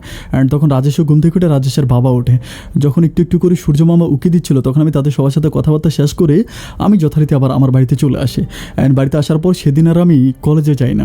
কলেজে না গিয়ে আমি সারাটা দিন হচ্ছে স্বর্ণার সাথে ফোনে কথা বলি। স্বর্ণার একটা ব্লুটুথ আছে, ওই ব্লুটুথ কানে দিয়ে সে আমার সাথে কথা বলে। তার সাথে আমার একটা গভীর প্রেমের সম্পর্ক হয়ে যায়। অ্যান্ড এভাবে আরও 2 দিন কাটে। অ্যান্ড তৃতীয় দিন স্বর্ণা আমাকে বলতেছে যে রাতের বেলা একটু আসার জন্য। আমাকে বলে যে মানে তুমি একটু রাতের বেলা আসো, আমার খুব ইচ্ছা করতেছে। আমি তখন চন্দ্রিমা রাত ছিল, আমাকে বলতেছে যে আমি পুকুর ঘাটে তোমার সাথে একটু বসে থাকবো। তখন আমি বলতেছি যে আচ্ছা ঠিক আছে। তো যথারীতি আমি রাত প্রায় 1টার মতো বাজে, বাট এরই মাঝে স্বর্ণার মা কিন্তু একদম সম্পূর্ণ সুস্থ হয়ে যায়। রাত 1টা বাজে আমি স্বর্ণাদের মানে পুকুর পাড়ে যাই, গিয়ে তাকে কল দিই। কল দেওয়ার পরে ও বের হয়। বের হওয়ার পরে তখন আমি তার সাথে পুকুর পাড়ে বসে তার সাথে আমি প্রচুর ভালোবাসার কথা বলতেছি। আমি তাকে জড়িয়ে ধরতেছি। আকাশের মধ্যে চাঁদটা মিটিমিটি করে লজ্জা যেন পাচ্ছিল। তারাগুলো আমার দিকে তাকায় ছিল। কেমন জানি মনে হচ্ছিল যেন জোনাকি পোকাগুলো আমাদেরকে পাহারা দিচ্ছিল। আমরা ভালোবাসতে যেন ভালোবাসা রাজ্যে হারিয়ে গেলাম। আমার কাছে মনে হয় যে ওই রাজ্যে আমি রাজা আর রানী হচ্ছে স্বর্ণা। পৃথিবীটা শুধুমাত্র তার আর আমার জন্য। অনেক ভালো লাগলো আমার মুহূর্তগুলো। অ্যান্ড কথা বলতে বলতে সে আমার দিকে তাকে আসে, আমি তার দিকে তাকে আসি। একটা পর্যায়ে আমি ইচ্ছে করে তাকে আমার বুকে জড়িয়ে ধরলাম। বুকের ভিতর জড়িয়ে ধরে আমি চুপটি করে তার সাথে আস্তে আস্তে করে কথা বলতেছি। কথা বলতে বলতে একটা পর্যায়ে পিছন থেকে হঠাৎ করে কে জানে লাইট মারে। যখন লাইট মারে তখন আমি লাফ দিয়ে দাঁড়ায় উঠে, তখন স্বর্ণাও দাঁড়ায় যায়। তখন মানে আমি প্রচণ্ড রকম ভয় পেয়ে যাই। পিছনে তাকে দেখতেছি যে রাজেশকে দেখার পর আমি এখন কি করবো? আমি কি দৌড় দিব নাকি মানে বুঝতে পারতেছিলাম না। স্বর্ণা তখন দৌড় দিয়ে ঘরে চলে যায়। ঘরে চলে যাওয়ার পরে রাজেশ আমার কাছে আসে, সে বলে এটা তুই কী করতেছিস? আমি বলতেছি যে বন্ধু আমি মানে বুঝতে পারতেছি না, যে মানে একটু করতেছি। ও আমাকে বলতেছে যে আমার বোন, এটা তুই কীভাবে পারলি? আমি বললাম যে দোস্ত আমি কী করবো বল, আমি তোর বোনকে অনেক ভালোবাসি। এটা বলে আমি তাকে জড়াই ধরে বলি যে ওকে, আমি বলি যে তুই বয়, আমি তোর বোনকে অনেক বেশি ভালোবাসি, প্লিজ বন্ধু, আমি আমার মন থেকে তোর বোনকে ভালোবাসি। আমি কী করবো? আমি বুঝতে পারতেছিলাম না। দেখ আমি গরিব হতে পারি, কিন্তু আমি আমার অন্তঃস্থল থেকে তোর বোনকে ভালোবাসি। তুই প্লিজ তোর বোনকে আমার কাছে বিয়ে দিস। এটা বলার পর ও বলে যে আমি না বেশ কিছুদিন ধরে তোকে একটা কথা বলার জন্য চেষ্টা করতেছি, বাট চেষ্টা করেও সুযোগ পাচ্ছি না। আজকে আমার কাছে মনে হয় সুযোগটা পেয়ে গেলাম। আমি বললাম আচ্ছা ঠিক আছে, তাহলে বল, মানে তুই কী বলতে চাস? আমাকে বলে আমি কিন্তু তোর ছোটো বোনকে পছন্দ করি। আমি বললাম আমার ছোটো বোনকে? তো বলে যে ও নিচের দিকে তাকে বলে যে মানে পছন্দ বলতে তার সাথে আমার আজকে প্রায় 2 বছরের মতো সম্পর্ক। আমি তারে বলি 2 বছরের মতো আমার ছোটো বোনের সাথে তোর সম্পর্ক? কই, আমি তো এই ব্যাপারটা কখনোই দেখি নাই। ও আমাকে বলে তুই যে আমার বোনের সাথে প্রেম করিস এটাও তো আমি দেখি নাই। আমি তখন তারে বললাম যে দেখ তোর বোনের সাথে আমি প্রেম করি, বাট আমি তো মানে অল্প কিছুদিন ধরে করতেছি, তুই তো 2 বছর ধরে। আমাকে বলে ঠিক আছে, তাহলে তুই যদি আমার বোনের সাথে রিলেশন করিস আমার কোনো আপত্তি নাই, কিন্তু তোর বোনকে আমি বিয়ে করব, তুই তোর আব্বা আমার সাথে কথা বল। আমি তখন প্রচুর পরিমাণে খুশি হই, কারণ রাজেশ আমার খুবই ঘনিষ্ঠ একটা বন্ধু। ও যদি আমার বোনকে বিয়ে করে তাহলে আমার কোনো আপত্তি নাই। আর আমি কিন্তু স্বর্ণাকে অনেক বেশি ভালোবাসি। স্বর্ণাকে আমি বিয়ে করতে পারলে আমি আসমানের চারটা যেন জমিনে বসে পেয়ে যাব। একটা পর্যায়ে আমি সব কিছু রাজি হওয়ার পরে এভাবে আমাদের রিলেশনটা আস্তে আস্তে করে সামনের দিকে যাচ্ছিল। আমি রাজেশকে বলি যে আমার বোনটা পরীক্ষা দেওয়া শেষ করুক, ও পরীক্ষা শেষ হলে তারপরে না হয় পারিবারিকভাবে তোর সাথে আমি ওর বিয়ের ব্যবস্থা করব। দিন যাচ্ছে রাত যাচ্ছে, এভাবে যেতে যেতে হঠাৎ করে একটা পর্যায়ে মানে স্বর্ণার মামাতো ভাই একটা মামাতো ভাই যিনি হচ্ছে ইতালিতে থাকে, ইতালি থেকে আসার পরে স্বর্ণার বাবার কাছে স্বর্ণাকে বিয়ে করার প্রস্তাব পাঠানোর পরে আমাকে ব্যাপারটা রাজেশ বলে। স্বর্ণা কিন্তু আমাকে বলে না। আমাকে রাজেশ বলে যে বন্ধু এই ঘটনা, এখন তো স্বর্ণার বিয়ে ঠিক হয়ে যাচ্ছে আমার মামাতো ভাইয়ের সাথে। আমি তখন মানে স্বর্ণাকে যখন ফোন করে জিজ্ঞেস করি, স্বর্ণা আমাকে বলতেছে আমি তো এটা কিছুই জানি না। আমি বললাম রাজেশ আমাকে বলেছে, তার মানে এটা ট্রু। পরে স্বর্ণা খুব খোঁজখবর নিয়ে দেখতে পারে যে হ্যাঁ কথাটা একেবারে সত্য, ওর মামাতো ভাইয়ের সাথে তোর বিয়ে একদম প্রায় কথা পাকাপাকির মতো। দেন ও তখন ওর মামাতো মানে নানার বাড়ি থেকে ও তখন ওদের বাড়িতে চলে আসে। আমি তখন রাজেশকে বলতেছিলাম যে বন্ধু কী করা যায়, আমি তোকে অনেক ভালোবাসি অ্যান্ড তুই তো জানিস যে আমি ওর ছাড়া বাঁচবো না। অ্যান্ড তখন রাজেশ আমাকে বুদ্ধি দেয় যে তুই একটা কাজ করতে পারিস, মানে তুই চাইলে তুই স্বর্ণাকে বিয়ে করে ফেলতে পারিস। আমি বললাম যে বিয়ে মানে? ও বলেছে হ্যাঁ বিয়ে করে ফেল, আর তুই যদি বিয়ে করে ফেলিস তাহলে আর আব্বা আম্মা কী আর পাগলামি করবে, কারণ বিয়ে বিয়ে হয়ে গেলে তো আর একটা মেয়ের আর কোনো প্রবলেম নাই, তখন তুই তুই বিয়ে করে ফেল অ্যান্ড বিয়ে করার পরে সব কিছু ঠিক হয়ে যাবে। আমি তখন চিন্তা করলাম যে রাজেশ যেহেতু আমার বন্ধু, ও যে আর ও সবচেয়ে বড় পরিচয়, ও স্বর্ণার বড় ভাই, অ্যান্ড স্বর্ণার বড় ভাই হয়ে যেতে আমাকে সাপোর্ট করতেছে, আমি এটাতে আর কোনো রকম দ্বিমত পোষণ করলাম না। আমি বললাম ঠিক আছে তুই তাহলে স্বর্ণার সাথে কথা বলে একটা দিন ফিক্সড কর। অ্যান্ড স্বর্ণার সাথে কথা বলো, স্বর্ণা আমাকে বলতেছিল যে এটা নিয়ে ভাইয়া যেহেতু রাজি আছে তাহলে এই ব্যাপারটা নিয়ে খুব বেশি নেগলেন্স করা ঠিক হবে না, কারণ যে কোনো সময় আমার মামাতো ভাইয়ের সাথে আমার এঙ্গেজমেন্ট হয়ে যেতে পারে, অ্যান্ড এঙ্গেজমেন্টের ব্যাপার নিয়ে পরিবারে অনেক বেশি কথাবার্তা চলতেছে।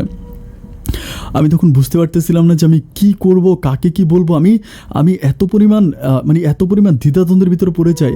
আর আমি তখন চিন্তা করতেছি যে এটা ছাড়া আমার কাছে দ্বিতীয় কোনো অপশন তো আর খোলা নাই। আমার অনেক ইচ্ছা ছিল যে আমার বিয়েটা অনেক ধুমধাম করে হবে, আমার বাবা মা আমার বিয়েতে অনেক বেশি আনন্দ ফুর্তি করবে, কিন্তু আমার এই স্বপ্নগুলো আর পূরণ হলো না। যাই হোক, আগে তো আমাকে ওকে পেতে হবে, তারপর না হয় আমি আবার আরেকটা অনুষ্ঠান করব। এর পরের দিন রাজেশ কী করে ওর বোনকে নিয়ে আসার পরে আমাদের এলাকারই একটা কাজী অফিসে আমি স্বর্ণাকে নিয়ে যাই। স্বর্ণাকে নিয়ে যাওয়ার পরে ওখানে কাজী অফিসে স্বর্ণার সাথে আমার হচ্ছে 6 লাখ টাকা কাবিনে বিয়ে হয়। এখানে একটা ব্যাপার আছে, বিয়ের সময় আমি রাজেশকে বলতেছিলাম যে তুই সিগনেচার কর, সাক্ষী হিসাবে, কিন্তু রাজেশ ওখানে সিগনেচার করতেছে না। আমি তার বললাম যে কেন, তুই সিগনেচার করলে প্রবলেম কি? ও আমার বলতেছে না আমি সিগনেচার না করি। আমি তখন রাজেশকে বলতেছিলাম যে তুই যদি সিগনেচার করিস তাহলে ব্যাপারটা অনেক ভালো দেখায়, কারণ তুই ওর বড় ভাই আর তোর সাক্ষী আছে। ও আমার বলে যে না বন্ধু আমি সিগনেচার করবো না, বাট আমি তো সব কিছুতে আছি না, আমি ওকে আমার এখানে সিগনেচার নিস না। পরে আমি সিগনেচার না নিয়ে পরে ওই সাথে আমার বিয়ের কাজটা কমপ্লিট হওয়ার পরে ও ওর বাসায় চলে যায়, আমি আমার বাসায়। বাট আমি ওকে বলি যে স্বর্ণাকে আমি একটা ব্যাপার বলে রাখি যে ও কিন্তু সব কিছু ছবি উঠে রাখে, অ্যান্ড ছবি ওঠানোর পর আমি বলি যে তোমাকে যদি বিয়ের জন্য প্রেশার দেয় তুমি একটা কথাই বলবা যে তুমি বিয়ে করে ফেলছো।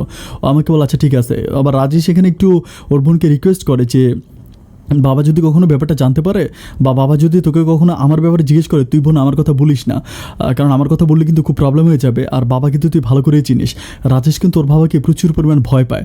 একটা পর্যায়ে ওর বাবা রাজেশের বাবা যখন স্বর্ণের বিয়ে একদম কমপ্লিটলি ঠিক করে ফেলে ওর মামাতো ভাইয়ের সাথে, অ্যান্ড তখনও স্বর্ণা কী করে তার মায়ের সাথে কথা বলে, তার মাকে বলে যে মা আমি তোমাকে একটা কথা বলি, তুমি আমার কথাটা খারাপভাবে নিও না বা কিছু মনে করো না, আমি যেহেতু তোমরা আমার বাবা মা তোমাদেরকে আমার এই কথাটা আগে জানানো উচিত, কারণ আমি চাই না যে আমার কোনো ভুলের কারণে তোমাদের নাক কান কাটা যাক বা তোমাদের কোনো তোমাদের মান সম্মান নষ্ট হোক। আমি একটা ছেলেকে বিয়ে করে ফেলছি এবং রিলেশন করে বিয়ে করছি, আজকে অনেক দিন ধরে বিয়ে করছি, অ্যান্ড তোমরা আমাকে দ্বিতীয় বিয়ে দিতে পারো না, আমি অলরেডি মেরিড। এটা বলার পরে স্বর্ণার মা তখন স্বর্ণাকে খুব জোর একটা থাপ্পড় মারে, অ্যান্ড থাপ্পড় মারার সাথে সাথে তখন স্বর্ণার বাবা বাইরে থেকে উনি দৌড় দিয়ে চলে আসার পরে স্বর্ণার মা আর কোনো কিছু না শুনে স্বর্ণার বাবার কাছে স্ট্রেট বলে দিয়ে যে তোমার মেয়ে বলতেছে সে নাকি কোন ছেলেকে ভালোবেসে বিয়ে করে ফেলেছে।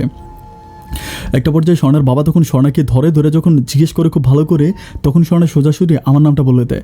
আমাকে বলতেছে যে স্বর্ণার বাবাকে বলতেছে আমি রিফাত নামের একটা ছেলেকে, আমার ভাইয়ার বন্ধু রিফাতকে আমি বিয়ে করেছি, অ্যান্ড এটা আমি ওকে বিয়ে করে ফেলেছি, আমার কাছে কাবিনের ছবি আছে। তখন মোবাইল থেকে বের করে ছবিগুলো ওর বাবাকে দেখানোর পরে ওর বাবা আর কোনো কিছু না করে ওকে ওকে ঘরে আটকায় ফেলে। আটকানোর পর ওর কাছ থেকে ওর সাথে আমার আর কোনো যোগাযোগ নাই, ওর কাছ থেকে মোবাইল ফোনটা নিয়েছে, আমি ওর সাথে কথা বলতে পারি না। রাজেশের সাথে কথা বলি, রাজেশ আমাকে বলে বন্ধু তুই টেনশন করিস না, আমি তো আসি না, আমি তোকে ডে বাই ডে খোঁজ খবরগুলো দিব। এভাবে দিনের পর দিনগুলো যাচ্ছিল। আমি তখন প্রচণ্ড রকম কষ্ট পাচ্ছিলাম, আমার তখন এত পরিমাণ খারাপ লাগে। আচ্ছা, এর মাঝে কিন্তু আমি আমার কলেজ শেষ করে আমি বিশ্ববিদ্যালয়ে ভর্তি হয়ে গেছি, আমাদের ওখানকারই একটা বিশ্ববিদ্যালয়ে ভর্তি হয়েছি। রাজেশ আর আমি একই সাথে বিশ্ববিদ্যালয়ে ভর্তি হই, তখন আমি বিশ্ববিদ্যালয়ে পড়াশোনা করি। তো এভাবে যখন দিনগুলো কাটতেছিল আমি চিন্তা করতেছিলাম যে আমি রাজেশকে বলি যে আমি একটা কাজ করি, আমি তোদের বাসায় চলে আসি, তোদের বাসায় এসে তোর বাবাকে ব্যাপারগুলো বলি। ও আমাকে বলে যে না আব্বাকে এখন বলার দরকার নেই, সময় সুযোগ বুঝে আমি তোকে বলবো যে তুই চলে আয়। আমি বললাম যে আচ্ছা ঠিক আছে, ওকে ফাইন। এরপরে আমি চিন্তা করতে থাকি, একদিন 2 দিন করে এভাবে দিনগুলো কাটতে থাকে। অ্যান্ড একটা পর্যায়ে রাজেশের মোবাইলটাও রাজেশ আর বিশ্ববিদ্যালয়ে আসে না, বাড়ি থেকেও খুব একটা বের হয় না। আমি তখন একদিন রাজেশের ঘরের পিছনে যাই, ঘরের পিছনে রাজেশ বলে ডাক দেওয়ার পরে রাজেশের বাবা বেরিয়ে আসে, এসে আমাকে বলতেছে যে তুই এখানে, খুব খারাপ বাবায় কথা বলে। আমি বললাম যে আমি রাজেশের সাথে দেখা করতে আসছি। পরে বলে রাজেশের সাথে তোর কোনো সম্পর্ক নেই, তুই বেরো এখান থেকে। আমাকে কয়েকটা খারাপ ভাষায় কথা বলে। অ্যান্ড আমি ওদের বাড়িটা তখন একেবারে শুনশান দেখে, মানে অনেক নীরব, বাড়ির মধ্যে যেন কোনো মানুষ নাই। আমি তখন বাড়ি থেকে বেরিয়ে আসার সময় একটা মহিলার সাথে আমার দেখা হয়, ওদের মানে পার্শ্ববর্তী বাড়ি। ওই মহিলাকে আমি জিজ্ঞেস করি কী ব্যাপার, মানে খালাম্মা রাজেশরা কোথায়, রাজেশের মা, রাজেশের বোন, কাউকে দেখতে পাচ্ছি না, রাজেশের বাবা বাড়িতে, মানে ওরা সবাই কোথায় গেল। তো আমাকে বলতেছে কেন রাজেশের বাবা বাড়িতে তুমি দেখো নাই? আমি বললাম রাজেশের বাবাকে দেখেছি, অন্য কাউকে দেখি নাই। পরে আমার বলতেছে রাজেশের বাবা মা আর মানে রাজেশের মা আর রাজেশের ছোটো বোন ওরা হচ্ছে ওদের নানু বাড়িতে গেছে। অ্যান্ড আমি বললাম যে কেন নানু বাড়িতে কেন? পরে বলতেছে কেন ওইখানে হচ্ছে স্বর্ণার বিয়ে হবে, তুমি জানো না?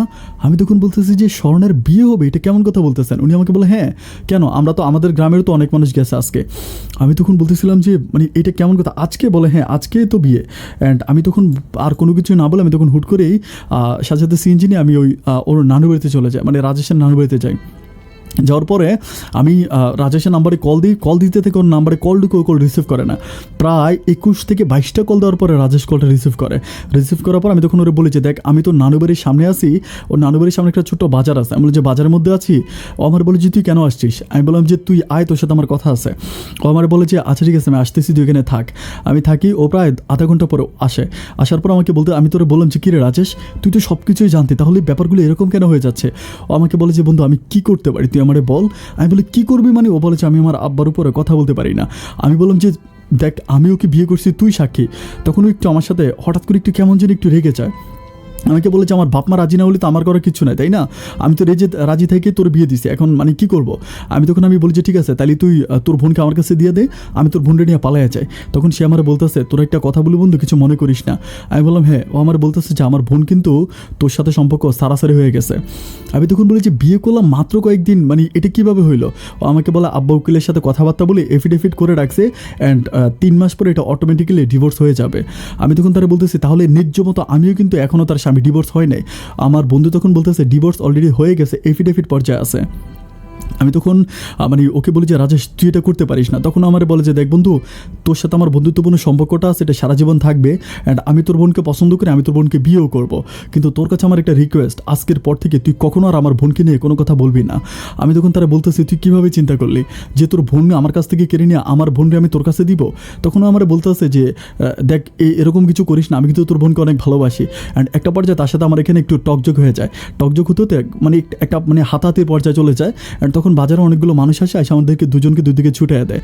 আমি তখন আমাদের বাড়িতে চলে আসি। বাড়িতে আসার পর আমার বোনকে আমি প্রথমে মারি, আমার বোনের গায়ে আমি হাত তুলি, মানে প্রচুর পরিমাণ হাত তুলে আমি বলি যে তোর এত বড় সাহস তুই রাজেশের সাথে রিলেশন করিস। অ্যান্ড আমি তখন আমার ব্যাপারগুলো আমার আব্বা আমাকে বলি। অ্যান্ড আমি আমার বোনের কাছে একটা মোবাইল ফোন থাকে ওইটা নিয়ে যাই, বলে দিয়ে আজকের পর থেকে যদি আমি আর কোনো দিন শুনছি যে রাজেশের সাথে কথা বলছিস আমি কিন্তু তোর হাড় মাউন্ট ভেঙে একদম এক করে ফেলবো। এটা বলে আমি আমার বোনকে প্রচুর পরিমাণে শাসাই।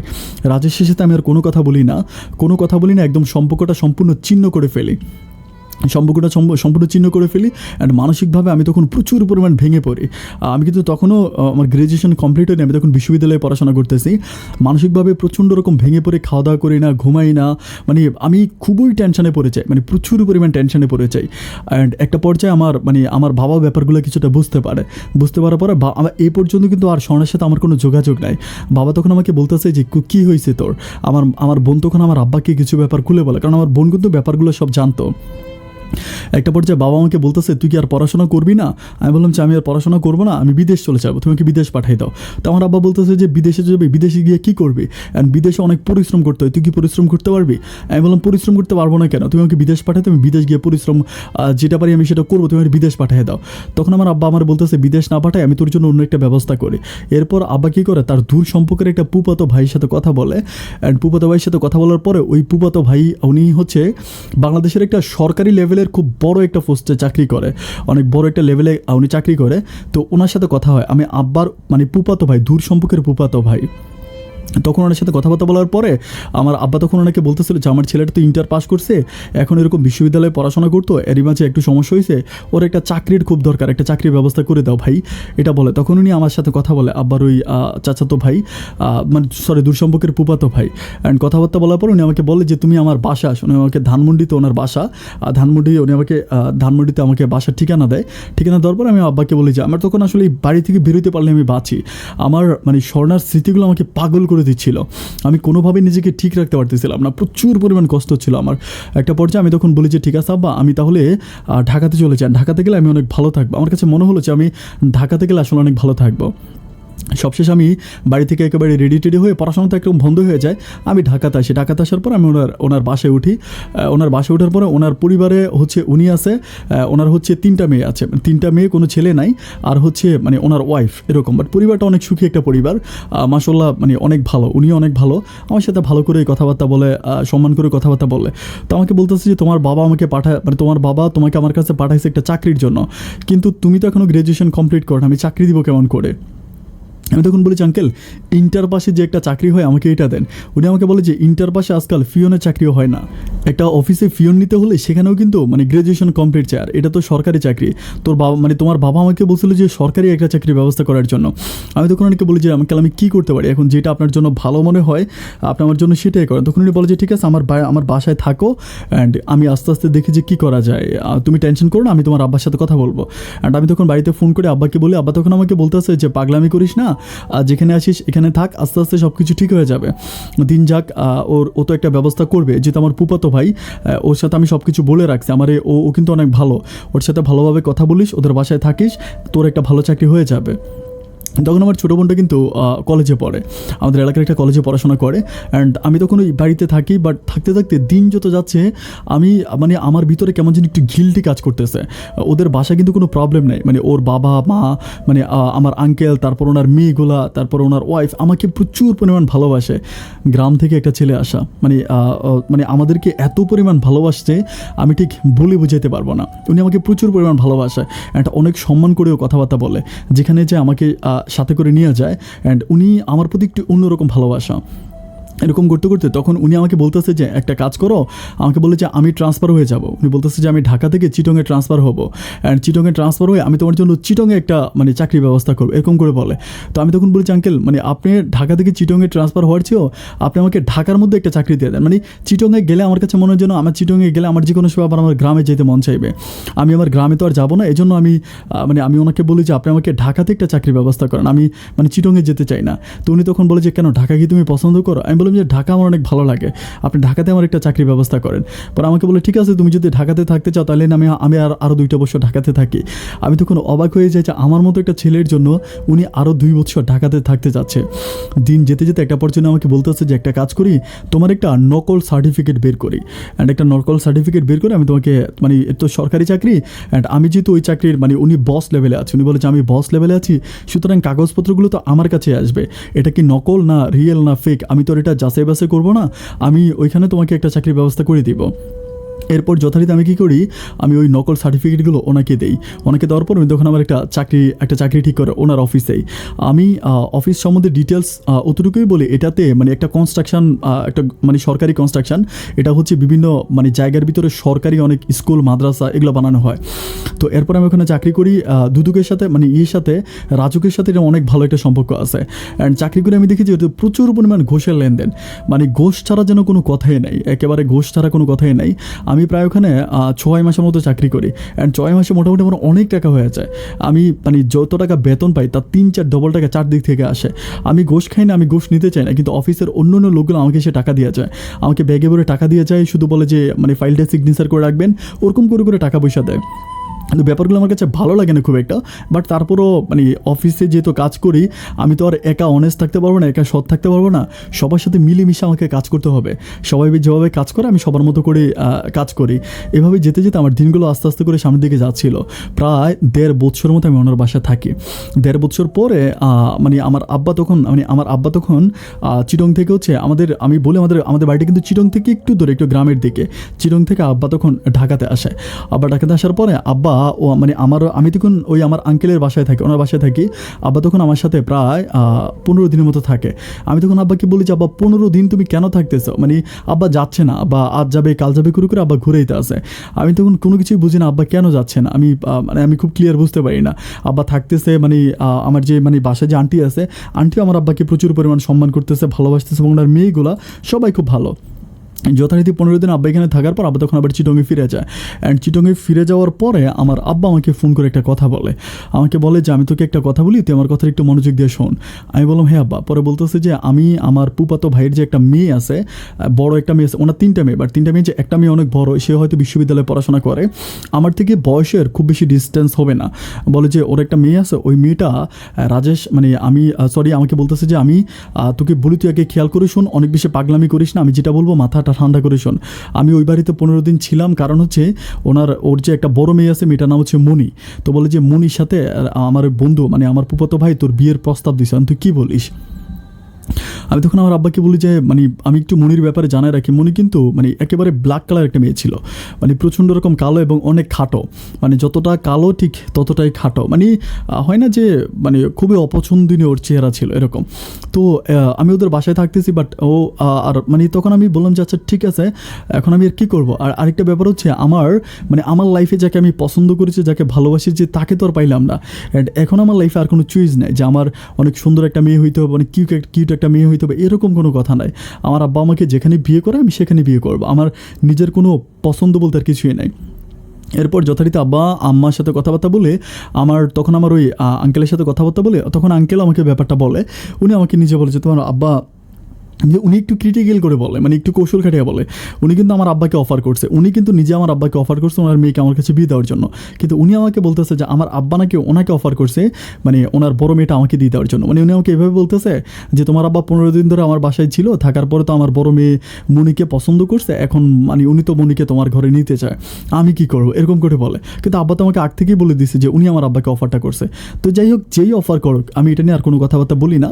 একটা পর্যায়ে আমি বলতেছি যে আঙ্কেল ঠিক আছে, আপনি যেটা ভালো মনে করেন আপনি সেটাই করেন। তখন পারিবারিকভাবে মনির সাথে আমার বিয়ের দিন তারিখ ঠিক হয়। বিয়ের দিন তারিখ ঠিক হওয়ার পরে তখন মোটামুটি সব কিছু ঠিকঠাক হয় এবং পারিবারিকভাবে হচ্ছে মনির সাথে আমার বিয়ে হয়। অ্যান্ড খুবই ধুমধাম করে, আমি কিন্তু প্রচুর পরিমাণ ধুমধাম করি, এবং আমার বিয়েতে আমি রাজেশের বাড়িতে যাই, ওকে দাওয়াত দেই, ওর বাবাকে দাওয়াত দেই, ওর যেহেতু আমাদের এলাকার মেম্বার, মানে সবাইকে দাওয়াত দেয়। অ্যান্ড প্রচুর পরিমাণ মানে মজা। আমার কথা হচ্ছে আমি এমনভাবে বিয়ে করব যাতে আমার বিয়েতে অন্তত 1 সপ্তাহ মানুষ ঘুমাইতে না পারে। আমি ঠিক মেন রাস্তা থেকে আমাদের বাড়ি পর্যন্ত ডেক্সেট লাগাই দিই, মানে মিউজিক বক্স লাগাই দিই, অ্যান্ড প্রচুর পরিমাণ মিউজিক বাজায়। আমার গ্রামের মানে প্রায় 1 সপ্তাহ মতো কোনো মানুষ ঘুমাইতে পারে নাই, কোনো মানুষ কাজ করতে পারে নাই।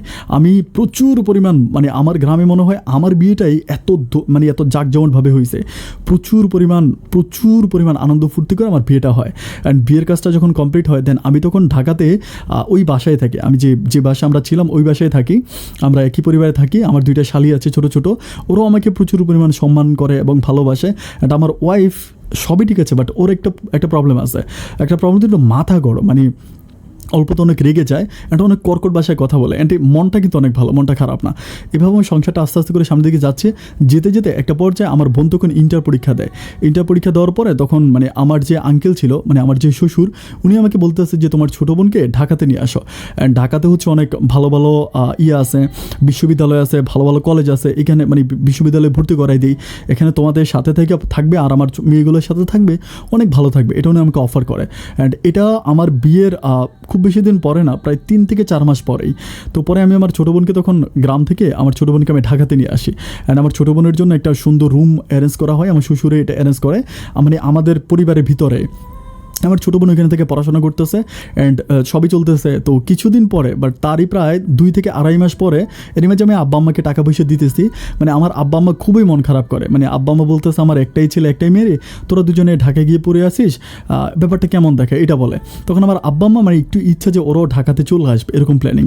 তো তখন আমি আমার শ্বশুরকে বলতেছিলাম যে আব্বা একটা ব্যাপার বলি, কিছু মনে করেন না, এখন আমার আব্বা আম্মা তো ঢাকাতে চলে আসতে চাচ্ছে, আমি আমার বউকে নিয়ে মানে মনিকে নিয়ে একটা বাসা ভাড়া করি, অ্যান্ড বাসা ভাড়া করে আমি মনি আমার আব্বা আম্মা দেন আমার ছোটো বোন আমরা একসাথে থাকবো। তখন আমাকে বলতেছে কেন, আমার বাড়িটা কি ছোটো? ওই বাড়িটা কিন্তু ওনার নিজের বাড়ি। আমাকে বলে যে বাড়িটা কি ছোটো? আমি বললাম যে না, বাড়ি ছোটো না, বাট মানে কেমন দেখে না যে আমি আমার শ্বশুর বাড়িতে আমার বাবা মাকে নিয়ে থাকবো। উনি বলে কে বলেছে এটা তোমার শ্বশুর বাড়ি?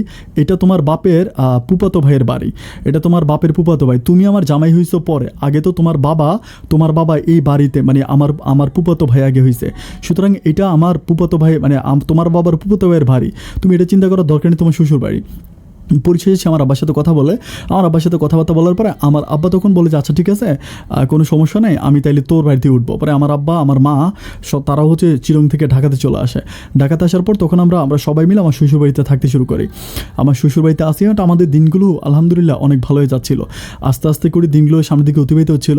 বাট এরই মাঝে মনির ভিতরে একটু প্রবলেম, মানে মনি আমার আব্বা আম্মার সাথে খুব ভালোভাবে মানে মিশতে পারতেছে না, কিন্তু ভালো এমনি ভালোই চলতেছে। যেতে যেতে একটা পর্যায়ে আমার মনি বাচ্চা কনসেপ্ট করে। মনি যখন বাচ্চা কনসেপ্ট করে তখন আমরা পরিবারের সবাই অনেক খুশি হই।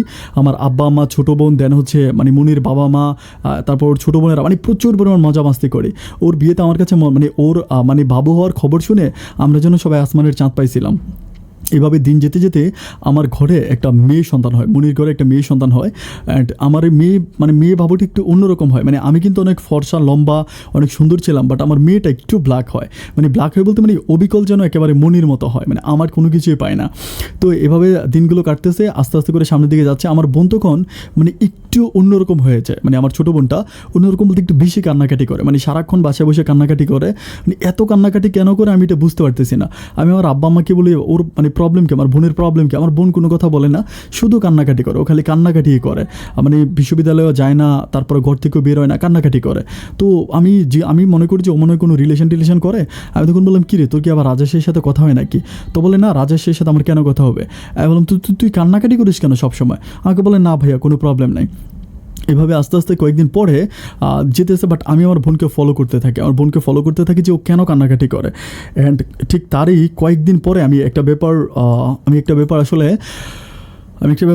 যখন আমরা সবাই মিলে নাস্তা করি, নাস্তার টেবিলে, তো আমার বোন আর হচ্ছে আমার শালি দুইটা, ওরা কী করে, মানে ওদের বাসায় আসলে কোনো কাজের মেয়ে নেই, মানে কোনো কাজের লোক নেই বাসায়। তো ওরা কী করে, তখন আমার ছোটো বোন আর হচ্ছে ইয়েগুলা মানে কিচেন থেকে খাবারগুলো এনে দিচ্ছে টেবিলের উপরে। অ্যান্ড একটা পর্যায়ে আমি খুব খেয়াল করে দেখি, মানে আমি কিন্তু মানে টেবিলে নাস্তা করে আগেই চলে আসছি, আমি আগেই নাস্তা করে ফেলছি, আমার নাস্তা আমি আগেই নিয়ে আসছি। করে নাস্তা করে আমি তখন সোপার প্রথমে আমি আমার রুমে ঢুকার পরে কিচেনের পাশে যে টেবিলটা ছিল, টেবিল থেকে একটু দূরে সোফার মধ্যে বসে বসে আমি মোবাইল টিপতেছি। বাট ওই পর্যায়ে আমি ঠাস করে একটা জিনিস খেয়াল করে দেখি যে আমার ছোটো বোন যখন মানে খাবারের বাটিটা যখন খালি হয়ে গেছিলো, সবজি আনার জন্য যখন যাচ্ছিল, আমার শ্বশুর তখন আমার ছোটো বোনের কোমরে মাজায় একটা থাপ্পড় মারে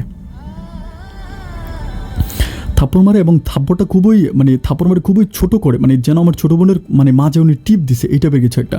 এটা দেখার পর আমার তখন আমার পাচ্ছে ব্যাপারটা খুব খারাপ লাগার পর আমি কিছু বলি না, যেহেতু একে তো উনি আমার অফিসের বস, দিতে হচ্ছে আমার শ্বশুর। আমি আরও কিছুদিন ব্যাপারটা খুব খেয়াল করতে থাকি। অ্যান্ড এইভাবে ঠিক প্রায় 2 থেকে 3 দিন পরে একদিন আমি অফিসে যাই। বাট অফিসে যাওয়ার সময় আমি আমার মোবাইল ফোনটা আমি কী করি, আমার মোবাইলটা আমি তখন আরেকটা মোবাইল দিয়ে আমার এই মোবাইলে আমি কাজ করতে পারতেছি, মোবাইলের সাথে আমি তখন এটা কানেক্ট করি, একটা সফটওয়্যারের মাধ্যমে কানেক্ট করা যায়। কানেক্ট করে আমি ওই মোবাইলটা আমার বোনের রুমের খুব ভালো একটা জায়গায় ফিট করে আসি, খুবই ভালো একটা জায়গায় আমি ফিট করে আসি। অ্যান্ড একটু পরপর আমি আমার মোবাইল থেকে ওই মোবাইলের ক্যামেরাটা অন করে আমার বোনের রুমটা আমি দেখি, এটা আমি ইচ্ছা করে রাখি।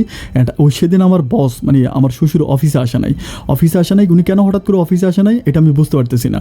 তো এইভাবে আমি তখন ক্যামেরাটা একটু পরে অন করে দেখি আমার বোন খাচ্ছে, আমার বোন ঘুরতেছে, ঘুমাচ্ছে, মোবাইল টিপতেছে, ওরকম। বাট একটু পরে অন করি, আমি কিন্তু অফিস করতেছি। দেখতে প্রায় দুপুর 1টার দিকে আমি তখন খাবার খাওয়ার জন্য বেরোই। অ্যান্ড যখন খাবার খাওয়ার জন্য বেরোই, তখন আমি খাবারের টেবিলে বসে যখন ক্যামেরাটা অন করি, তখন আমি দেখতে পাই যে আমার শ্বশুর আমার ছোটো বোনের রুমে। দেখার পরে আমি তখন আমি ক্যামেরাটা খুব ভালো করে ক্লিয়ার করে আমি দেখতে পাই যে আমার ছোটো বোনের সাথে উনি একরকম আমার ছোটো বোন বসে আছেন, আমার ছোটো বোনের লজ্জাজনক জায়গাগুলোতে না হাত দিচ্ছে এবং খুব নোংরাভাবে আমার ছোটো বোনকে উনি টাচ করতেছে। এটা দেখার পরে আমি তখন আর সহ্য করতে পারতেছিলাম না, আমি সরাসরি অফিস থেকে বাসায় চলে আসি। বাসায় আসার পর আমি তখন আমার ছোটো বোনের রুমে যাই দেখি যে ও বসে আছে। গিয়েই ওরা আমি কষে 2টা থাপ্পড় মারি। আমার শ্বশুর বলতেছিল কী ব্যাপার, আজকে এত সকাল চলে আসলাম? বললাম শরীর ভালো লাগতেছে না, এই জন্য চলে আসছি। গিয়ে ওরা কষে 2টা থাপ্পড় মারি বলতেছি যে তুই আমার বোন হইয়া তুই আমার কাছে কেন ব্যাপারগুলো বলিস নাই?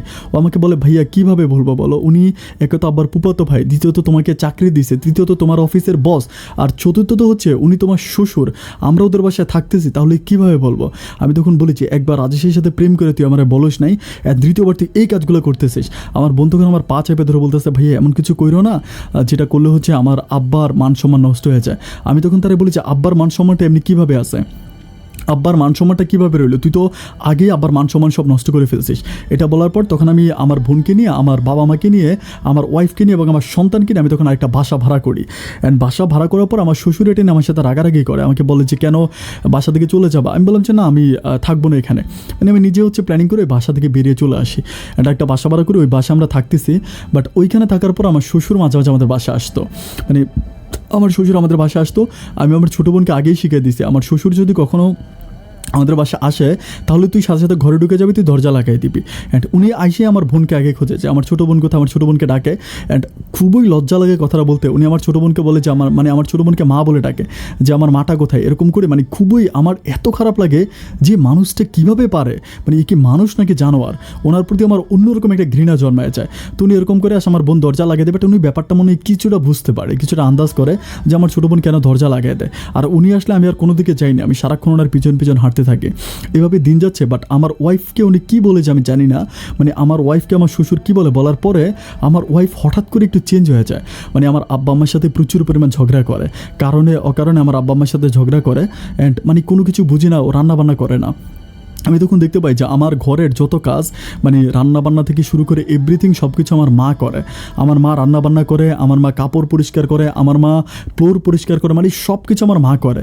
অ্যান্ড এই এত কিছু করার পর আমি তখন বুঝতে পারতেছিলাম না যে ও এরকম কেন করতেছে। আর আমি আগেই বলেছিলাম যে ও একটু উগ্র মেজাজি, মানে কোনো কথা বলা যায় না। একটা কথা জিজ্ঞেস করলে ও উল্টা যেন পারে না আমার কলার চেপে ধরে আমাকে মারবে, মানে খুবই রেগে যায়। এভাবে দিনগুলো কাটতেছিল। আমি একটা সময় চিন্তা করলাম যে আমি কী করতে পারি। আমি তখন একটা কাজের মেয়ে ঠিক করি। আমি চিন্তা করি একটা কাজের মেয়ে থাকলে কাজের মেয়ে কাজ করবে, আর কোনো প্রবলেম নাই, আমি একটা কাজের মেয়ে নিয়ে যাই। কিন্তু কাজের মেয়ে নিয়ে যাওয়ার পরে যে সমস্যাটা, মানে প্রতিদিন আমার ওয়াইফ কাজের মেয়েকে মারে, মানে কারণে অকারণে কাজের মেয়ের গায়ে হাত তুলে, মানে প্রচুর মারে। অ্যান্ড একদিন কী করে আমার মানে একটা লাইক চামচের মতো, মানে হচ্ছে যে স্টিলের চামচগুলো হয় না, স্টিলের চামচ দিয়ে হচ্ছে মানে ওই কাজের মেয়েটার পিঠের মধ্যে এরকম মানে দেয়, শেক দেয়, মানে দেয়।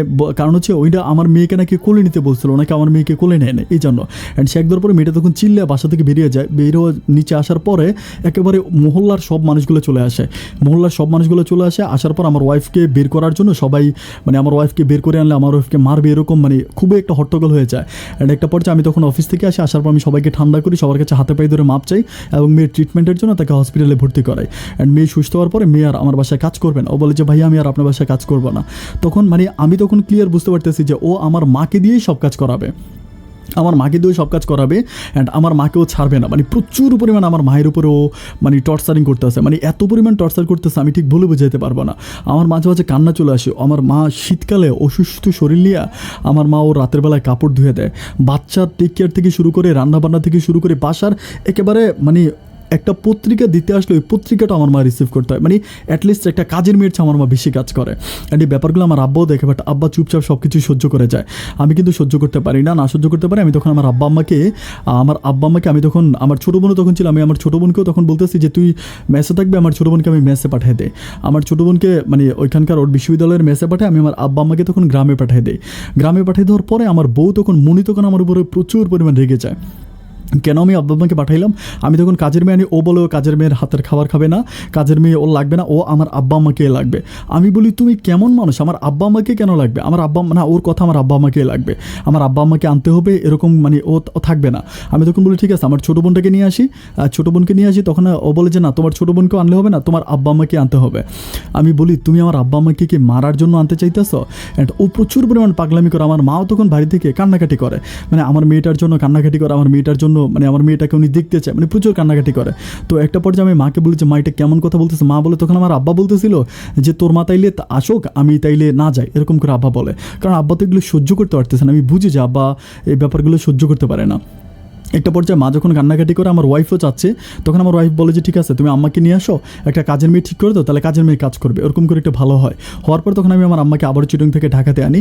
ঢাকাতে আনার পর তখন আম্মা আমার বাসায় আসে, কিন্তু আবার সেই আগের মতোই সমস্যা। মানে আমার আম্মা আসার পরে কাজের মেয়ে ঠিকই আছে, মানে আগে কাজের মেয়ে থাকতে কোনো প্রবলেম ছিল না। আমার আম্মা আসার পর আমার ওয়াইফ কাজের মেয়ের সাথে ঝগড়া করে।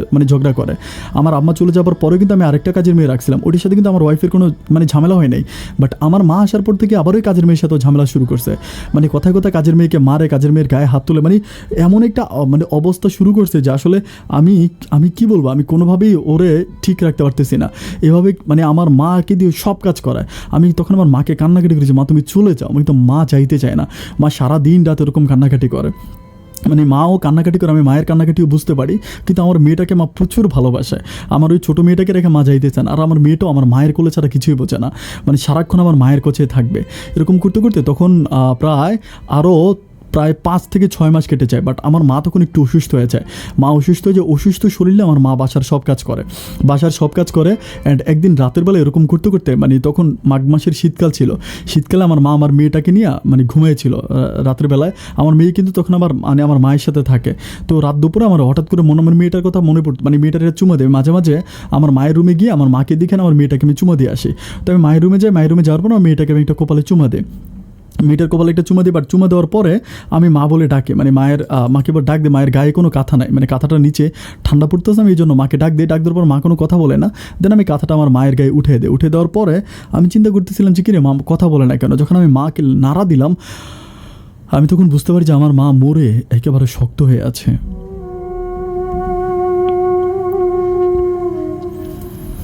তখন আমি মাকে বলে একটা চিৎকার দিয়ে উঠি। আমার চিৎকারের সাথে সাথে আশেপাশের বাড়ি থেকে একেবারে মানে আশেপাশের বাসার ফ্ল্যাটের মানুষগুলো তখন মানে চলে আসার পরে আমার ওয়াইফও তখন সবাইকে ডাকে, আশেপাশের মানুষগুলোকে ডাকে, সবাই আসার পর আমার মাকে তখন আমরা সবাই আব্বাকে ফোন করার পর আব্বা আসতে চাই। আমি আব্বাকে বলে যাবো তোমার আসার দরকার নেই, আমি মাকে নিয়ে গ্রামে যাব। তো আমি মাকে নিয়ে গ্রামে যাই, কিন্তু দুঃখজনক ব্যাপার হচ্ছে আমার মায়ের লাশের পাশে আমার বউ মনি যাবে না। মনি বলতেছে ও মায়ের সাথে যাবে না। আমি বললাম যে আমার মাকে মাটি দিব গ্রামে, তুমি যাবা না? ও বলে যে না আমি যাবো না। আমি এত বলার পরেও ও গ্রামে গেল না। আমি তখন আমার মাকে নিয়ে একাই একটা অ্যাম্বুলেন্সে করে আমার ছোটো বোন আর আমার মা, আমি তখন গ্রামে গেলাম। গ্রামে যাওয়ার পর আমার মাকে মাটি দিলাম। মাটি দেওয়ার পরে আমার বাবা বলতেছে আমার ছোটো বোনটাকে আর পাঠাবে না, ওইখানে ওকে রাখা বিয়ে দিয়ে দেবে। মানে একটা ভালো ছেলে পাইছে, ছেলেটা হচ্ছে হাই স্কুলের মাস্টার, ওইখানে আমার ছোটো বোনকে বিয়ে দেবে। তো আমি বললাম যে আচ্ছা ঠিক আছে। তো আমার ছোটো বোনকে বিয়ে দেওয়ার জন্য ওইখানে আব্বা রেখে দেয়। অ্যান্ড আমি তখন আমার মায়ের মাটি হয়ে যায়, আমি প্রায় 15 দিনের মতো ওইখানে থাকি। 15 দিন আমার বউকে আমি বেশ কয়েকবার ফোন করে বলি যে তুমি মাকে দেখতে আসো বা আমার বাবাকে দেখতে আসো, মায়ের কবরটা দেখে যাও। কিন্তু ও আজকে পেট ব্যথা, নাক ব্যথা, শরীর ব্যথা ওরকম বলে ও আর আসে না। তো তখনও আমার একটা শালি কিন্তু ওর সাথে থাকে। আমার যে ছোটো দুটো শালি ছিল, এর মাঝে একটা শালি আমার বউয়ের সাথে থাকে। তো থাকার পরে 15 দিন পরে আমি তখন আবার চিরং থেকে আমি আবার ঢাকাতে যাই। অ্যান্ড ঢাকাতে যখন আমি যাওয়ার পরে আমি দেখতেছি মানে একই প্রবলেম, মানে প্রবলেমটা সেই একইভাবে হয়ে যাচ্ছে। আমার বউ তখন বলতেছে যে একটা কাজের মেয়ে নিয়ে আসো, আমি আর পাগলামি করবো না। তখন আমি শপথ করে ফেলি মনে মনে যে তুই আমার মারে মারছিস, আমার মা কাজ করতে করতে বৃদ্ধ বয়সে মারা গেছে, আমার জীবন থাকতে আমি আর কোনো কাজের মেয়ে বাসে আনবো না। আমাকে ও যতই বলে একটা কাজের মেয়ে নিয়ে আসো, আমি আর কোনো কাজের মেয়ে আনি না। ওর বোন আর ও মিলে সমস্ত কাজ করে, মানে বাসা যত কাজ আছে ওর বোন আর ও মিলে করে। এরকম করতে করতে একটা সময় ওর বোন ওর বাসায় চলে যায়, মানে ও মানে আমার শ্বশুরবাড়িতে চলে যাওয়ার পরে এখন আমার বউ সব কাজ করতেছে, মানে সব কাজ করতেছো, কাজের মেয়ে আনে না। আমি ওই কাজের মেয়ে দিই না। পরে আমার শ্বশুর একটা কাজের মেয়ে ঠিক করে দেওয়ার পর আমি ওই কাজের মেয়েটাকে বিদায় করে দিই। আমি আমার শ্বশুরকে স্ট্রেট বলেছি আমার গড়ে আমার বউ থাকবে, অ্যান্ড আমার বউ শুধুমাত্র আমার কাজ মানে কাজ করবে, আর অন্য কারো মানে আমার বউ বাসার সব কাজ করবে, কোনো কাজের মেয়ে করবে না। আমি কাজের মেয়ের হাতের খাবার খাবো না। এটা নিয়ে তখন আমার বউয়ের সাথে আমার প্রচুর পরিমাণ দ্বন্দ্ব লেগে যায়। এরই মাঝে আমার ছোটো বোনের বিয়ে হয়, আর শুনলে অবাক হয়ে যাবেন যে ওই ছোটো বোনের বিয়েতেও আমার বউ কিন্তু যায় নাই, আমার বউ গ্রামে যায় নাই। আমি নিজে আমার ছোটো বোনের বিয়ের কাজ কমপ্লিট করি। অ্যান্ড এরপরে আমি আমাদের অফিসের মানে একটা মেয়ে থাকে, ওই মেয়েটার সাথে আমার মাঝামাঝি একটু ভালো সম্পর্ক। আমি দুঃখ সুখের কথাগুলো এই মেয়েটাকে বলি, মানে আমার ভালো লাগে, মানে খারাপ কোনো সম্পর্ক নয়, খুব ফ্রেন্ডলি একটা সম্পর্ক। মেয়েটার কাছে মাঝে মাঝে আমি আমার পরিবারের দুঃখ সুখের কথাবার্তাগুলো বলি। অ্যান্ড মেয়েটা আমাদের অফিসে চাকরি করে, যেই অফিসের বস হচ্ছে মানে আমার ওয়াইফ মনির বাবা, মেয়েটা একই অফিসে চাকরি করে। তো এইভাবে আমার বউ কীভাবে জানি ব্যাপারটা জেনে যায়, মানে আমার একটা মেয়ের সাথে সম্পর্ক আছে, মানে ও ব্যাপারটা জানে। বাট আমি ওকে সবসময় বলি যে ওই মেয়েটা আমার ফ্রেন্ড, এছাড়া আর কিছুই না। এভাবে প্রায় 2-3 মাস যাওয়ার পরে একদিন কী করে ও আমার মেয়েটাকে বাসায় রেখে, আমার বাসায় কিন্তু কাজের মেয়ে নাই, মেয়েটাকে বাসায় একা রেখে ও অফিসে যায়। ও কিন্তু প্রচুর গরম, অফিসে যাওয়ার পর আমি তখন হচ্ছে মানে আমার অফিসে যে মেয়েটা ছিল মানে ওর ডেস্কে বসে আছি, হ্যাঁ ওর ডেস্কে গিয়ে বসে আছি আমি, ওর নাম ছিল রিপা, মানে রিপা ডেস্কে গিয়ে বসে আছে, ওর মানে ল্যাপটপে আমি ওকে কাজ দেখাইতেছি। একটা পর্যায়ে আমার বউ তখন পিছন থেকে আসার পর বলতেছে যে তুমি ওর ডেস্কে কী করো? আমি তখন বলেছি ওর ডেস্কে আমি কাজ করতেছি। আমাদের অফিসে কিন্তু অনেক লোক আছে, প্রায় ওখানে অনেক স্টাফ, প্রায় 3 থেকে 350 স্টাফ, সবাই কাজ করতেছে যে যার মতো এক এক ফ্লোরে কাজ করতেছে। ও তখন প্রচণ্ড রকম চিল্লাচিল্লি করো, ওই সময় কিন্তু আমার যিনি শ্বশুর, আমার বস কিন্তু অফিসে ছিল না, উনি বাইরে ছিল। তো একটা পর্যায়ে চিল্লাচিল্লির সময় সবগুলো মানুষ মানে সবগুলো কর্মী তখন কাছাকাছি চলে আসে, মানে গোল করে আমাদেরকে দেখতেছে। অ্যান্ড একটা পর্যায়ে ও তখন মানে আমি ওকে ঠান্ডা করতে পারতেছি না, ওরে যতই ঠান্ডা করার জন্য ওর গায়ে হাত দিলাম, মানে ওরে বুঝাইলাম, মাথায় হাত দিয়ে বুঝাচ্ছিলাম, ও তখন আমাকে ধাক্কা দিয়ে ওর পায়ের জুতোগুলো আমাকে সবার সামনে ইচ্ছা মতো আমাকে জুতো দিয়ে পিটায়। জুতার বাড়ি খাওয়ার পরে তখন আমি বাইরে এসে মানে হাঁটতেছিলাম, মানে আমি চিন্তা করতেছিলাম যে আমি সহ্য করতে পারতেছিলাম না যে আমার সাথে কেন ঘটলো। আমি তখন আর বাসা আসি না, আমি আর বাসা না এসে আমি অন্য একটা বাসে উঠে গেলাম, আমি উঠে গেলাম, আমি এই বাসা আসতেছি না। অন্য একটা বাসা আমি প্রায় 3 দিনের মতো আমি অফিসে যাই না, অন্য একটা বাসায় বসে আছি, ওখানে থাকতেছি। অ্যান্ড 3 দিন পর আমার শ্বশুর আমাকে কল দেয়, বলে যে অফিসে আসো, আমাকে অফিসে যাইতে বলে। তো আমি অফিসে যাই। অফিসে যাওয়ার পর আমি আমার পারিবারিক কথাগুলো যখন ওনাকে বলতে যাব, উনি আমাকে বলতেছে যে দিস ইজ অফিস, এখানে কোনো পার্সোনাল কথা হবে না। আমি তখন বলি যে মানে আব্বা, তখন আব্বাও না, বলে যে সে বস, আমাকে বস বলার জন্য বলে। আমি তখন বস করে সম্বোধন করার পরে আমি তখন আমার বাসায় যাই। 3 দিন পরে, 3 দিন আমি অন্যত্রে থাকি। 3 দিন পরে বাসায় যাওয়ার পর আমি দেখতে পাই যে আমার ওয়াইফ মানে নাই, আমার ওয়াইফ বাসায় নেই, বাসায় তালা মারা, চাবিও নাই। তখন আমি আমার শ্বশুরবাড়িতে যাওয়ার পরে আমি আমার শাশুড়ির সাথে কথা বলি, আমার ওয়াইফকে বললাম যে চাবি তো, আমি ঘরে যাবো, আমাকে চাবিও দেয় না। আমি বললাম যে মেয়েটাকে, তো আমাকে মেয়েটাও দেয় না। তো একটা পর্যায়ে আমার তখন প্রচুর পরিমাণ রাগারাগি হয়। আমি বলি যে চাবিও দিবা না, মেয়েও দিবা না, মানে পাইছোটাকে, অফিসে গিয়ে সবার সামনে আমাকে জুতা দিয়ে মারলা। আমি তখন আমার ওয়াইফকে একটা ধাক্কা মারার মানে আমার শাশুড়ির সামনে ধাক্কা মারলে ও আবারও জুতো নিয়ে আসে আমাকে মারার জন্য। যখন আসে তখন আমার 2টা শালি ছিল, ওরা ওকে খুব কষ্ট করে ধরে রাখার পর আমি তখন বাসা থেকে বেরিয়ে যাওয়ার পরে আমি তখন আমার আরেকটা বন্ধুর বাসায়, যে বাসা আগে ছিলাম, ওখানে গেলাম। ওখানে যাওয়ার পরে আমাকে দুপুরবেলা আমাদের থানা থেকে, আমার যে থানায় কাজ করি ওই থানা থেকে আমাকে কল করার পর আমি থানাতে যাওয়ার পরে ওসি সাহেব আমাকে বলে যে আপনার নামে একটা মামলা হয়েছে, আপনি নারী নির্যাতন একটা মামলা, শিশু নারী নির্যাতন একটা মামলা করছে আপনার নামে, আপনার ওয়াইফ। এটা বলার পর আমাকে থানা থেকে বেরোতে দেয় না, আমাকে ওখানে আটকে উনি আমাকে থানায় ভরে দেয়। মানে ভরে দেওয়ার পর আমি তখন চিন্তা করতেছি, আরে বাবা এটা কেমন কথা, এটা এমনভাবে আমার নামে মামলা করে দেয়, আমি কোনোভাবেই থানা থেকে বেরোয়ার কোনো স্কোপ আমার নাই, মানে খুবভাবে মামলা করে দেয়। তখন গ্রাম থেকে আমার আব্বা আসে, আমার আব্বা কিছু করতে পারে না। ওই থানার ভিতর আমি প্রায় 15 দিনের মতো থাকি, প্রায় অনেক দিনের মতো ওই থানার ভিতরে থাকার পরে আমি যখন বেরোয়ার পরে আমি তখন সরাসরি আমার শ্বশুরবাড়িতে যাই। শ্বশুরবাড়িতে গিয়ে আমি আমার শাশুড়ির সাথে কথা বলি।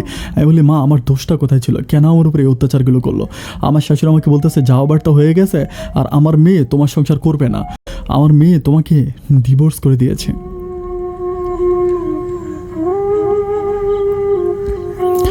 আমি আমার শাশুড়িকে বলতেছি যে আমার ঝগড়া হচ্ছে, আমার মারামারি হচ্ছে, এত কিছু হচ্ছে, তাহলে আমার বউ কেন আমাকে ডিভোর্স করে দিবে, মানে এই কারণটা কি, মানে আমরা তো ঠিক হয়ে যেতে পারতাম। উনি আমাকে আর কোনো কথা বলে না। আমি তখন আমার ওই বন্ধুর বাসায় যাই, ওইখানে আমি থাকি, আমি আর ওই ব্যাপারটা নিয়ে আর কোনো কথা বলি না। অ্যান্ড এর পরের দিন যখন আমি আমার বসকে কল দিই, মানে আমার শ্বশুরকে কল দিই, উনি আমাকে বললে যে আপনাকে চাকরি থেকে বরখাস্ত করা হয়েছে। আমি বললাম কেন স্যার, আমাকে চাকরি থেকে, এটা তো একটা সরকারি চাকরি। আমাকে বলে যে আপনার ওয়াইফকে নির্যাতন করেছেন, আপনার বাচ্চাকে নির্যাতন করেছেন, আপনার মতো একটা মানুষ তো এখানে চাকরি করতে পারে না, রাইটস না। আমি বলবো এটা সরকারি চাকরি, আপনি কীভাবে আমাকে ডিসমিস করে দিলেন? উনি যেহেতু বস ছিল, ওনার পক্ষে এটা সম্ভব ছিল, উনি আমাকে ডিসমিস করে দিলে। আমি তখন কী করি, আমার গ্রামে চলে যাই। কিন্তু গ্রামে যাওয়ার পরে সবচেয়ে বড় প্রবলেমটা ঘটে। বড় প্রবলেম বলতে, আমার তখন গ্রামের বাড়িতে আমি যাওয়ার পরে আমার একটা খুবই ক্লোজ একটা মেয়ে ছিল, যে মেয়ের কথা আমি বললাম, যাকে কেন্দ্র করে আমার ওয়াইফ আমাকে মারছিল জুতা দিয়ে। তো আমার ওই মেয়েটা আমাকে ফোন করে বলতেছিল যে, রিপা ছিল নাম, রিপা আমাকে বলতেছিল যে ভাইয়া আপনি আপনার বাড়ি থেকে একটু দূরে চলে যান, আপনার বাড়িতে থাকেন না। আমি বললাম কেন? পরে বলতেছে আমাদের 17টা প্রজেক্ট, 17টা বিল্ডিংয়ের প্রজেক্ট ছিল, এটা বিভিন্ন ডিস্ট্রিক্টের, এই টাকাগুলো সম্পূর্ণ আপনার শ্বশুর খেয়ে ফেলছে। কিন্তু আপনার শ্বশুর এখন সম্পূর্ণভাবে ডকুমেন্টারি করতেছে যে উনি আপনাকে দায়িত্বগুলো দিয়েছে, আপনাকে কাজগুলো দেওয়া হয়েছে, আপনি টাকাটা খাইছেন, উনি এখন সম্পূর্ণ দোষটা আপনাকে দিয়ে দিবে এবং দুদকের মাধ্যমে আপনার নামে মামলা হয়ে যাবে এবং আপনার হয়তো আপনার 8 থেকে 9 বছর জেল হয়ে যেতে পারে। অ্যান্ড মানি লন্ডারিং মামলা কিন্তু খুব খারাপ। এটা বলার পর আমি তখন আমার বাড়ি থেকে পালায়া যাই। অ্যান্ড আমার বাড়ি থেকে পালায় আমি জানতে পারি যে ঠিকই ও যেদিন বলছে এর পরের দিন আমার বাড়িতে পুলিশ আসে। আমি তখন আমার শ্বশুরকে ফোন করে প্রচুর গালাগালি করি যে আপনি আমার জীবনটাকে এভাবে নষ্ট করে দিলেন, ছিলেন, ওনাকে যত কথাই বলে উনি আর আমার কোনো কথাই শোনে না। এরপর থেকে ওনাকে যতই কল দেয় উনি আমার কল রিসিভ করে না। আজকে প্রায় 6 মাসের মতো একজন পালাতক কয়েদির মতো আমি খেয়ে না খেয়ে রাস্তায় ঘুরে বেড়াচ্ছি। আপন ভাই, আমি আপনার জীবনের গল্পগুলো শুনে আমি আপনাকে দেখি।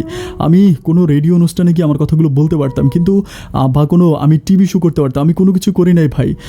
আমার মনে হচ্ছে না যে আমি আমার কথাগুলো কাউকে বললে কেউ আমাকে একটা ভালো সলিউশন দেবে। আমি কী করতে পারি বা আমার ভবিষ্যতে কী হবে? আপনার সাথে কথা বলে আমার কাছে মনে হলো যে আপনি আমাকে একটা ভালো একটা বুদ্ধি দেবেন। আমি কী করতে পারি ভাই? আপনার কাছে আমি আমার দুঃখের কথাগুলো বললাম। আমি আশা করবো আপনার কাছ থেকে একটা ভালো সলিউশন পাবে, এবং আমি বুঝতে পারতেছি না ভাই আমার দোষটা কোথায় ছিল। এখন আমি কয়েদির মতো রাস্তায় ঘুরে বেড়াচ্ছি। আমার শ্বশুরের এতই পাওয়ার যে আমি কোনোভাবে কোনো কিছু করতে পারতেছি না। আমার জীবনটা ভাই সম্পূর্ণ নষ্ট হয়ে গেল। আমার মেয়েটার জন্য আমি প্রচুর কান্না করি, আমার মেয়েটাকেও আমি দেখতে পারতেছি না। আপন ভাই, আমি এখন কোথায় যাব, কার কাছে যাব, যদি পারেন একটু বলে দিবেন ভাই।